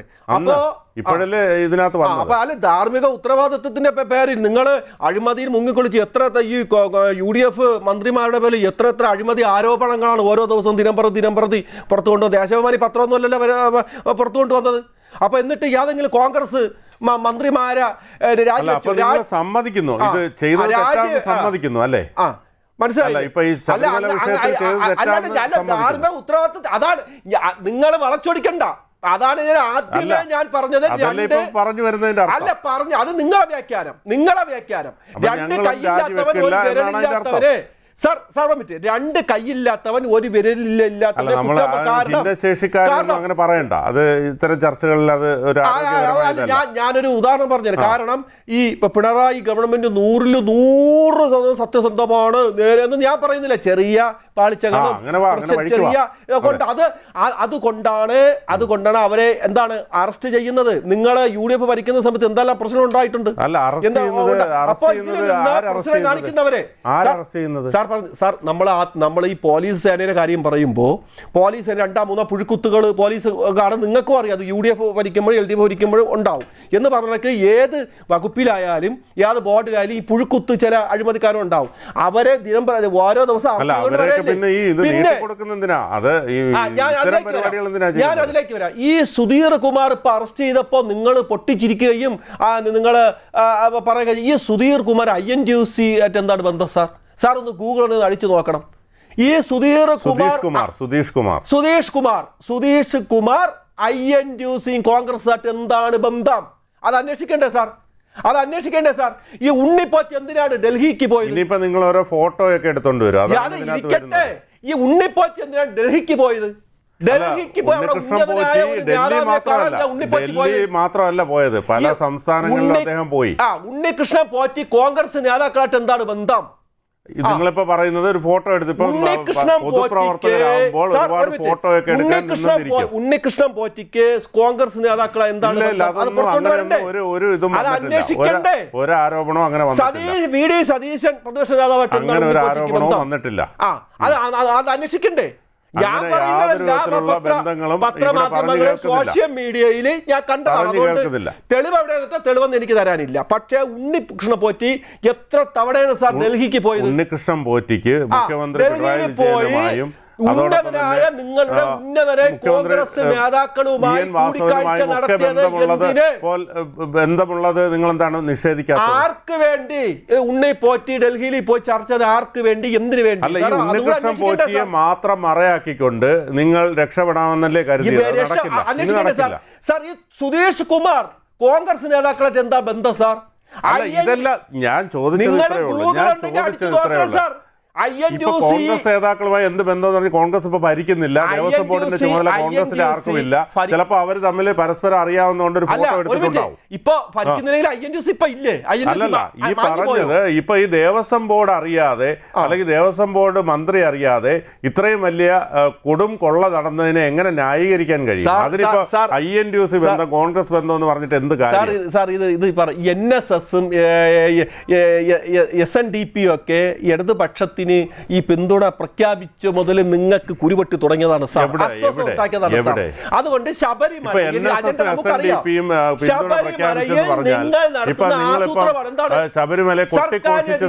കൊട്ടിഘോഷിച്ച് നടത്തിയ അയ്യപ്പ സംഗമത്തിൽ വെള്ളാപ്പള്ളി നടേശനെ കാറിൽ കയറ്റി കൊണ്ടുവന്നതുകൊണ്ടാണോ പിന്തുണ കിട്ടിയെന്ന് പറഞ്ഞത്? എങ്കിൽ ഞാനൊരു കാര്യം പറയട്ടെ, ഈ വെള്ളാപ്പള്ളി നടേശൻ പറഞ്ഞാലോ സുകുമാരൻ നായർ പറഞ്ഞാലോ വോട്ട് ചെയ്യണമെന്നില്ല ആ സമുദായക്കാർ. അവർക്ക് പ്രബുദ്ധതയുള്ള ആൾക്കാർക്കായിരിക്കും അവർ വോട്ട് ചെയ്യുക. അതൊന്നും വെച്ചിട്ടൊന്നും അല്ല ഇത് ദേവസ്വം ബോർഡുമായി ബന്ധപ്പെട്ട് ദേവസ്വം ബോർഡ് അറിയാതെ ഇത്രയും വലിയൊരു കൊള്ള നടക്കില്ല. ദേവസ്വം ബോർഡിൻ്റെ നിങ്ങളുടെ കാലത്തുണ്ടായിരുന്ന വാസു അടക്കം ചോദ്യം ചെയ്യപ്പെടുകയാണ്. അതോടൊപ്പം ഓരോരുത്തരിലേക്കും ഓരോ കണ്ണികളിലേക്കും ഇത് എത്തുകയാണ്. എന്നിട്ടും ഇതിനകത്തൊന്നും ഞങ്ങൾക്ക് യാതൊരു പങ്കുമില്ലെന്ന് പറയുന്നതിനുള്ള മറുപടിയാണ് ഞാൻ ചോദിച്ചത്. സാർ ഈ കോടതി വെച്ചൊരു അഡ്മിനിസ്ട്രേറ്ററുടെ കാര്യം നമ്മൾ പറഞ്ഞല്ലോ സാർ, അദ്ദേഹത്തിന് മാറിയിക്കാൻ പറ്റുമോ സാർ? ഒന്ന് പറയണം, അദ്ദേഹത്തിന് മാറിയിക്കാൻ പറ്റില്ലല്ലോ. റജി സാർ ഇവിടെ ഇരിക്കുന്നുണ്ടല്ലോ, അദ്ദേഹം ഒന്ന് പറയട്ടെ. അല്ലെങ്കിൽ നമ്മുടെ സേനാപതി വേണു സാർ ഇവിടെ ഇരിക്കുന്നില്ല, അദ്ദേഹം പറയട്ടെ. ഉത്തരവാദിത്തമില്ലേ സാർ? എല്ലാവർക്കും മോഷണം നടന്നാൽ സെക്യൂരിറ്റി ഇവിടെ എന്ത് കാര്യം അറിഞ്ഞാലും ഇവിടെ മുഖ്യമന്ത്രിയോ അല്ലെങ്കിൽ ദേവസ്വം മന്ത്രിയോ അറിയാതെ നടക്കില്ലെന്ന് പറയുന്ന ഇവിടെയാണ് ഇത്രയും വലിയ കാട്ടുകൊള്ളാണ് നടക്കുന്നത്. ഉണ്ണികൃഷ്ണൻ പോറ്റിയുടെ വീട്ടിൽ നിന്ന് സ്വർണം പിടിച്ചെടുത്തിരിക്കുകയാണ്. സാർ, UDF ഭരിക്കുന്ന സമയത്ത് ദേവസ്വം ബോർഡ് നിങ്ങളെ വകുപ്പല്ലായിരുന്നോ? നിങ്ങളെ കയ്യിലല്ലേ ഭരണം? ഈ മന്ത്രിക്ക് പരിധിയുണ്ട് സാർ, ദേവസ്വം ബോർഡിൽ അങ്ങനെ തലയിടാൻ നിന്ന് കഴിയില്ല. എങ്കിൽ പിന്നെ ഇത് ഇത്രയും പേരെ ഇവിടെ വെക്കേണ്ട കാര്യമില്ലല്ലോ. ഒരു കളക്ടർ, ഒരു IAS ഓഫീസർ, അല്ല ഇത്രയും കോടികൾ വാരി എറിയേണ്ട കാര്യമില്ല. മന്ത്രിക്ക് തലയിടാൻ കഴിയില്ലെങ്കിൽ ഒരു IAS ഓഫീസറെ വയ്ക്കുക, കുറച്ച് ഉദ്യോഗസ്ഥരെ വെച്ച് കഴിഞ്ഞാൽ ഇത്രയും വലിയ വെള്ളാണ് ചുമക്കേണ്ട കാര്യമുണ്ടോ? ഞാനിപ്പോ ഒരു കാര്യം പറഞ്ഞാൽ ഇത്രയും വലിയ ഒരു കാര്യമില്ല, മന്ത്രിക്ക് ഒരു കാര്യമില്ലെന്ന് പറഞ്ഞാൽ അതിനകത്ത് എങ്ങനെ? ഞാനിപ്പോ ഒരു കാര്യം ഇപ്പൊ പറഞ്ഞു കഴിഞ്ഞാൽ ഇപ്പൊ നിങ്ങൾ എന്റെ മേൽ ചാടി വീഴും ഒന്നും എനിക്കറിയാം. ഞാൻ ഇപ്പൊ പറയാൻ പോകുന്ന കാര്യം കേൾക്കുമ്പോ ചാടി വീഴും. ഇപ്പൊ സേനാപതി ചേട്ടനെ ചാടി വീഴുമെന്ന് എനിക്കറിയാം. അത് മുന്നിൽ കണ്ടുകൊണ്ട് തന്നെയാണ് ഞാൻ പറയുന്നത്. സാർ, UDF ഭരണകാലത്ത് ചിക്ലി കൊടുത്ത് നുഴഞ്ഞു കയറിയ കുറച്ച് ആൾക്കാർ ഇതിനകത്തുണ്ട്. അവർ കാണിക്കുന്ന അതും യാതൊരു ബന്ധമില്ല. ഇത് 2019 മുതൽ 2025 വരെയുള്ള സമയത്ത് നടന്നിട്ടുള്ള വളരെ വലിയ കൊള്ളയുമായി ബന്ധപ്പെട്ടുള്ള കാര്യങ്ങളാണ് ചർച്ച ചെയ്യുന്നത്. എന്തായാലും നിങ്ങൾക്ക് എന്തൊക്കെ പറഞ്ഞാലും ഇതിനകത്ത് പറഞ്ഞു നിൽക്കാൻ കഴിയില്ല. ശ്രീ റെജി ഇവിടെ ഈ പറഞ്ഞതുപോലെ ഇത് ദേവസ്വം ബോർഡ് അറിയാതെ, അല്ലെങ്കിൽ ഈ ബോർഡ് എന്തിനാണ് ശരിക്കും പറഞ്ഞാൽ ഒരു IAS ഓഫീസറെ വെച്ച് 2-3 ഉദ്യോഗസ്ഥരെ വെച്ചാൽ മതിയല്ലോ. ഇപ്പോൾ ഇവർ പറയുന്നത് മന്ത്രിക്കെല്ലാം ഒന്ന് ശ്രദ്ധിക്കാം. പിന്നെ എന്തിനാണ് ഇയാൾ ഈ പണിയും ചെയ്ത് അവിടെ ഇരിക്കുന്നത്? അതെ ബിനു, കറക്റ്റായിട്ട് ഉള്ള ചോദ്യമാണ്. ഒരു സർക്കാരിനെ തിരഞ്ഞെടുത്ത് നമ്മൾ ഭരണം അവരെ ചുമതലപ്പെടുത്തുമ്പോൾ അതാത് വകുപ്പുകളുടെ ഉത്തരവാദിത്വം നിർവഹിക്കുവാൻ, അവിടെ നടക്കുന്ന കാര്യങ്ങൾ അറിയുവാനും ആ വകുപ്പിനെ നേരായിട്ട് കൊണ്ടു നടത്തുവാനും ആ ഉത്തരവാദിത്വം ആ മന്ത്രിക്കുണ്ട്. അതിനാണ് ഒരു മന്ത്രിസഭ. ഒരു ജനാധിപത്യ രാജ്യത്തൊരു മന്ത്രിസഭ അതിനുവേണ്ടിയാണ്. അപ്പോൾ അതിൽ എനിക്ക് ഉത്തരവാദിത്വമില്ല എന്ന് എത്ര ഭംഗിയായിട്ട് ഒഴിഞ്ഞു മാറാൻ കഴിയും? ഇവിടെ മുൻകാലങ്ങളിൽ UDFന്റെ കോൺഗ്രസ് കാലഘട്ടത്തിലൊക്കെ അങ്ങേയറ്റം ധാർമ്മികമായിട്ടുള്ള ഉത്തരവാദിത്വം ഏറ്റെടുത്തിട്ട് പലപ്പോഴും രാജിവെച്ചിട്ടുണ്ട്. ബഹുമാന്യനായ സേനാപതി വേണു അദ്ദേഹം പറഞ്ഞതുപോലെ 2005 ഫെബ്രുവരി 9 ഈ പറഞ്ഞ ഹൈക്കോടതിയിൽ ഒരു പരാമർശമുണ്ടായത്. ഈ ഫോറസ്റ്റിൻ്റെ ആയി ബന്ധപ്പെട്ട് അന്ന് ഒരു ചന്ദനം പിടിച്ചതുമായി ബന്ധപ്പെട്ട് അതിലെ ഒരാൾ മന്ത്രിയുടെ ഓഫീസിലെ ഈ ഡയറിയിലെ ഫാക്സ് നമ്പർ കണ്ടിട്ട് ഒരു കത്തെഴുതി മന്ത്രിയുടെ ഓഫീസിലേക്ക് അയച്ചു.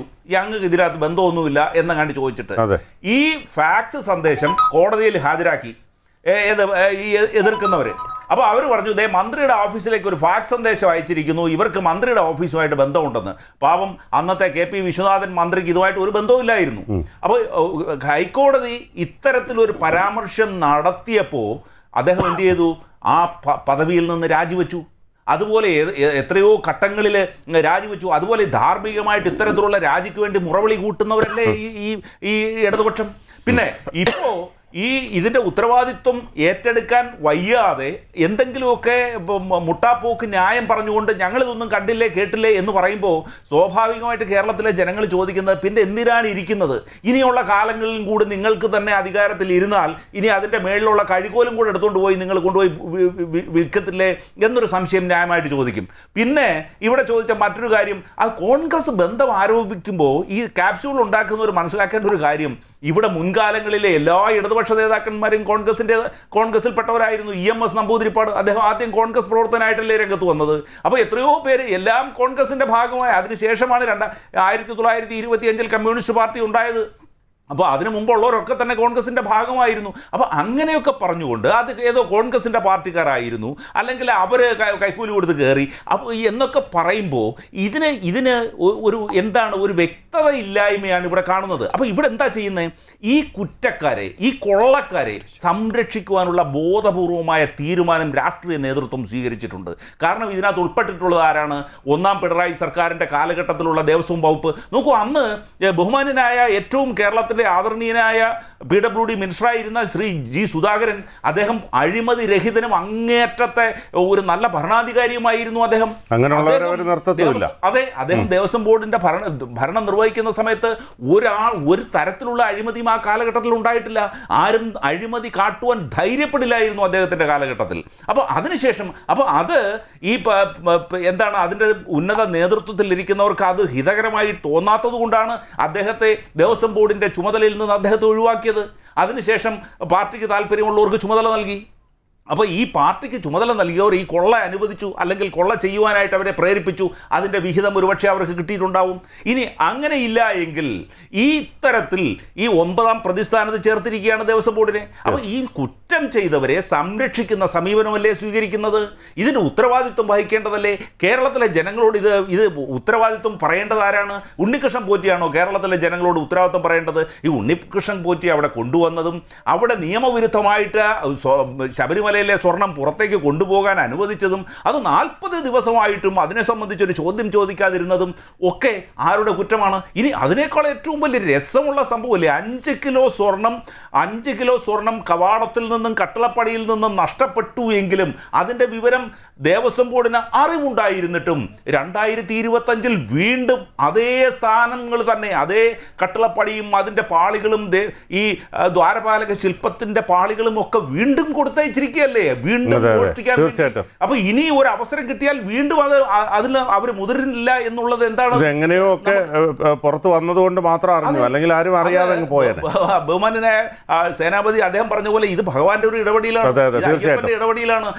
ഈ കൊള്ളക്കാരെ സംരക്ഷിക്കാൻ പുറത്തു വരില്ലായിരുന്നു എന്ന് തന്നെ നമുക്ക് വിശ്വസിക്കാം. തീർച്ചയായും. ശ്രീ സേനാപതി വേണു, ഇവിടെ ഈ പറഞ്ഞതുപോലെ ഈ വാസുവിലേക്ക് എത്തി, ഇപ്പോൾ വാസുവിൻ്റെ ഭാഗത്തു നിന്ന് ഒന്നും കിട്ടിയില്ല എന്ന് പറഞ്ഞു കഴിഞ്ഞാൽ പിന്നീട് ഇത് അട്ടിമറിക്കപ്പെട്ടു എന്ന് തന്നെ കരുതാം അല്ലേ? അല്ല, വാസുവിനെ ഒന്നും കിട്ടിയില്ല എന്നും പറഞ്ഞ് ഒഴിവാകാനും പറ്റത്തില്ല. വാസുവിലോട്ട് അന്വേഷണം ചുരുങ്ങാനും പറ്റത്തില്ല. അവിടെ നിന്ന് മുകളിലേക്ക് പോകേണ്ടതായിട്ടുണ്ട്. കാരണം വാസു പിന്നീട് അതിന് എന്താ പറഞ്ഞ ദേവസ്വം ബോർഡിലേക്ക് ഞാനിത് കൊടുത്തിരിക്കുന്നു, ഈ കിട്ടിയ ഇമെയില്. അപ്പൊ അതിന് പിന്നെ തീരുമാനമെടുത്ത ആളുകൾ അവരെല്ലാം ഇതിന്റെ അകത്ത് ഉത്തരവാദിത്വം വഹിക്കേണ്ടതല്ലേ? ഈ രാഷ്ട്രീയ ധാർമ്മികത എന്ന് പറഞ്ഞ EP ജയരാജൻ എന്തിനാ രാജിവെച്ചത്? KT ജലീൽ എന്തിനാ അന്ന് രാജിവെച്ചത്? അവരെന്തെങ്കിലും നേരിട്ട് കുറ്റകൃത്യം ചെയ്തു എന്നുള്ളതല്ലോ. അവര് വഴി അല്ലെങ്കിൽ അവരുടെ വകുപ്പുകൾ വഴി നടന്നിട്ടുള്ള ചില എന്താ പറഞ്ഞ ജനാധിപത്യ വിരുദ്ധമായ പ്രക്രിയ, ആ പ്രക്രിയയുടെ ഉത്തരവാദിത്വം ഏറ്റെടുത്തുകൊണ്ടാണ്. അത് തന്നെയാണ് ഇവിടെയും സംഭവിച്ചിരിക്കുന്നത്. ആ ഉത്തരവാദിത്വം ഇടതുപക്ഷ ഗവൺമെന്റിനാണ്. ശ്രീ വെമ്പായൻ, ഞങ്ങള് 2016 മുതൽ ഞങ്ങൾ ഭരണത്തിന് പുറത്താണ്. ഇനി അവിടെ INTUC-കാരുണ്ട് എങ്കിലും അവരൊന്നും അഡ്മിനിസ്ട്രേഷൻ രംഗത്ത് ഒരു സ്വാധീനം ചെലുത്താൻ പറ്റുന്നവരല്ല. കഴിഞ്ഞ 9.5 കൊല്ലത്തിനപ്പുറമായി അതിന് പിറകോട്ട് നടന്നിട്ടുള്ള ഏതെങ്കിലും കാര്യങ്ങൾ ഉണ്ടെങ്കിൽ തീർച്ചയായും അത് കോൺഗ്രസോ അല്ലെങ്കിൽ കോൺഗ്രസിന് നേതൃത്വം അന്ന് ഉണ്ടായിരുന്ന ദേവസ്വം ബോർഡുകളോ അവർ ഉത്തരവാദിത്വം വഹിക്കണം. പക്ഷെ ഇത് എല്ലാം 2019 2019 ശേഷവും 2019 ശേഷവും നടന്നിരിക്കുന്ന കാര്യങ്ങളാണ് എന്ന് ഇതെല്ലാം രേഖകൾ വഴി പുറത്തോട്ട് വന്നുകൊണ്ടിരിക്കുകയല്ലേ. അപ്പൊ പിന്നെ പണ്ടത്തെ ദേവസ്വം ബോർഡുകാരൻ എന്ത് ചെയ്തു? അതല്ലല്ലോ ഇവിടെ. ഇതെല്ലാം വളരെ കൃത്യമായി തെളിവുകളുടെ അടിസ്ഥാനത്തിൽ പുറത്തു വന്നുകൊണ്ടിരിക്കുമ്പോൾ ഇപ്പോഴത്തെ ദേവസ്വം ബോർഡും അതിന് ഉത്തരവാദിത്വമുണ്ട്. ആ ദേവസ്വം ബോർഡിന് നേതൃത്വം കൊടുക്കുന്ന ദേവസ്വം മന്ത്രിയും ഈ കാര്യത്തിൽ ഉത്തരവാദിത്വമുണ്ട്. ഈ അന്വേഷണം അങ്ങോട്ടേക്ക് എത്തുന്ന ഒരു ഘട്ടം അത് നാളെയോ മറ്റന്നാളോ നമുക്കറിയാം. കാരണം വാസുവിൽ ഈ അന്വേഷണം അവസാനിക്കുകയോ അല്ലെങ്കിൽ സുധീഷ് കുമാറോടുകൂടി അറസ്റ്റോടുകൂടി ഇത് അവസാനിക്കുകയോ ചെയ്തു കഴിഞ്ഞാൽ അപ്പൊ നമുക്ക് മനസ്സിലാകും തീർച്ചയായും ഇതിവിടെയും അട്ടിമറികൾ നടന്നിട്ടുണ്ട് മനസ്സിലാക്കാൻ കഴിയും. ഏതായാലും ശബരിമല സ്വർണ്ണക്കൊള്ളയിൽ അന്വേഷണം ഉന്നതരിലേക്ക് നീങ്ങുകയാണ്. വാസു ഇന്ന് ചോദ്യം ചെയ്യപ്പെട്ട് കഴിഞ്ഞു. ഇനി അടുത്ത ആര് എന്നാണ് എല്ലാവരും ഉറ്റുനോക്കുന്നത്. ഏതായാലും സ്വർണ്ണക്കൊള്ളയിൽ നിന്ന് ദേവസ്വം ബോർഡിനോ അല്ലെങ്കിൽ സർക്കാരിനോ ഒഴിഞ്ഞു മാറാൻ കഴിയില്ല എന്നുള്ളതാണ് അന്വേഷണത്തിൻ്റെ ഓരോ ഘട്ടത്തിലും മനസ്സിലാക്കാൻ കഴിയുന്നത്. ഇന്ന് ഈ ചർച്ചയിൽ എന്നോടൊപ്പം പങ്കെടുത്ത കോൺഗ്രസ് പ്രതിനിധി സേനാപതി വേണു, ഇടത് പ്രതിനിധി വെമ്പായൻ നസീർ, രാഷ്ട്രീയ നിരീക്ഷകൻ ബി റജി, എല്ലാവർക്കും നന്ദി. ജയ് ഹിന്ദ്.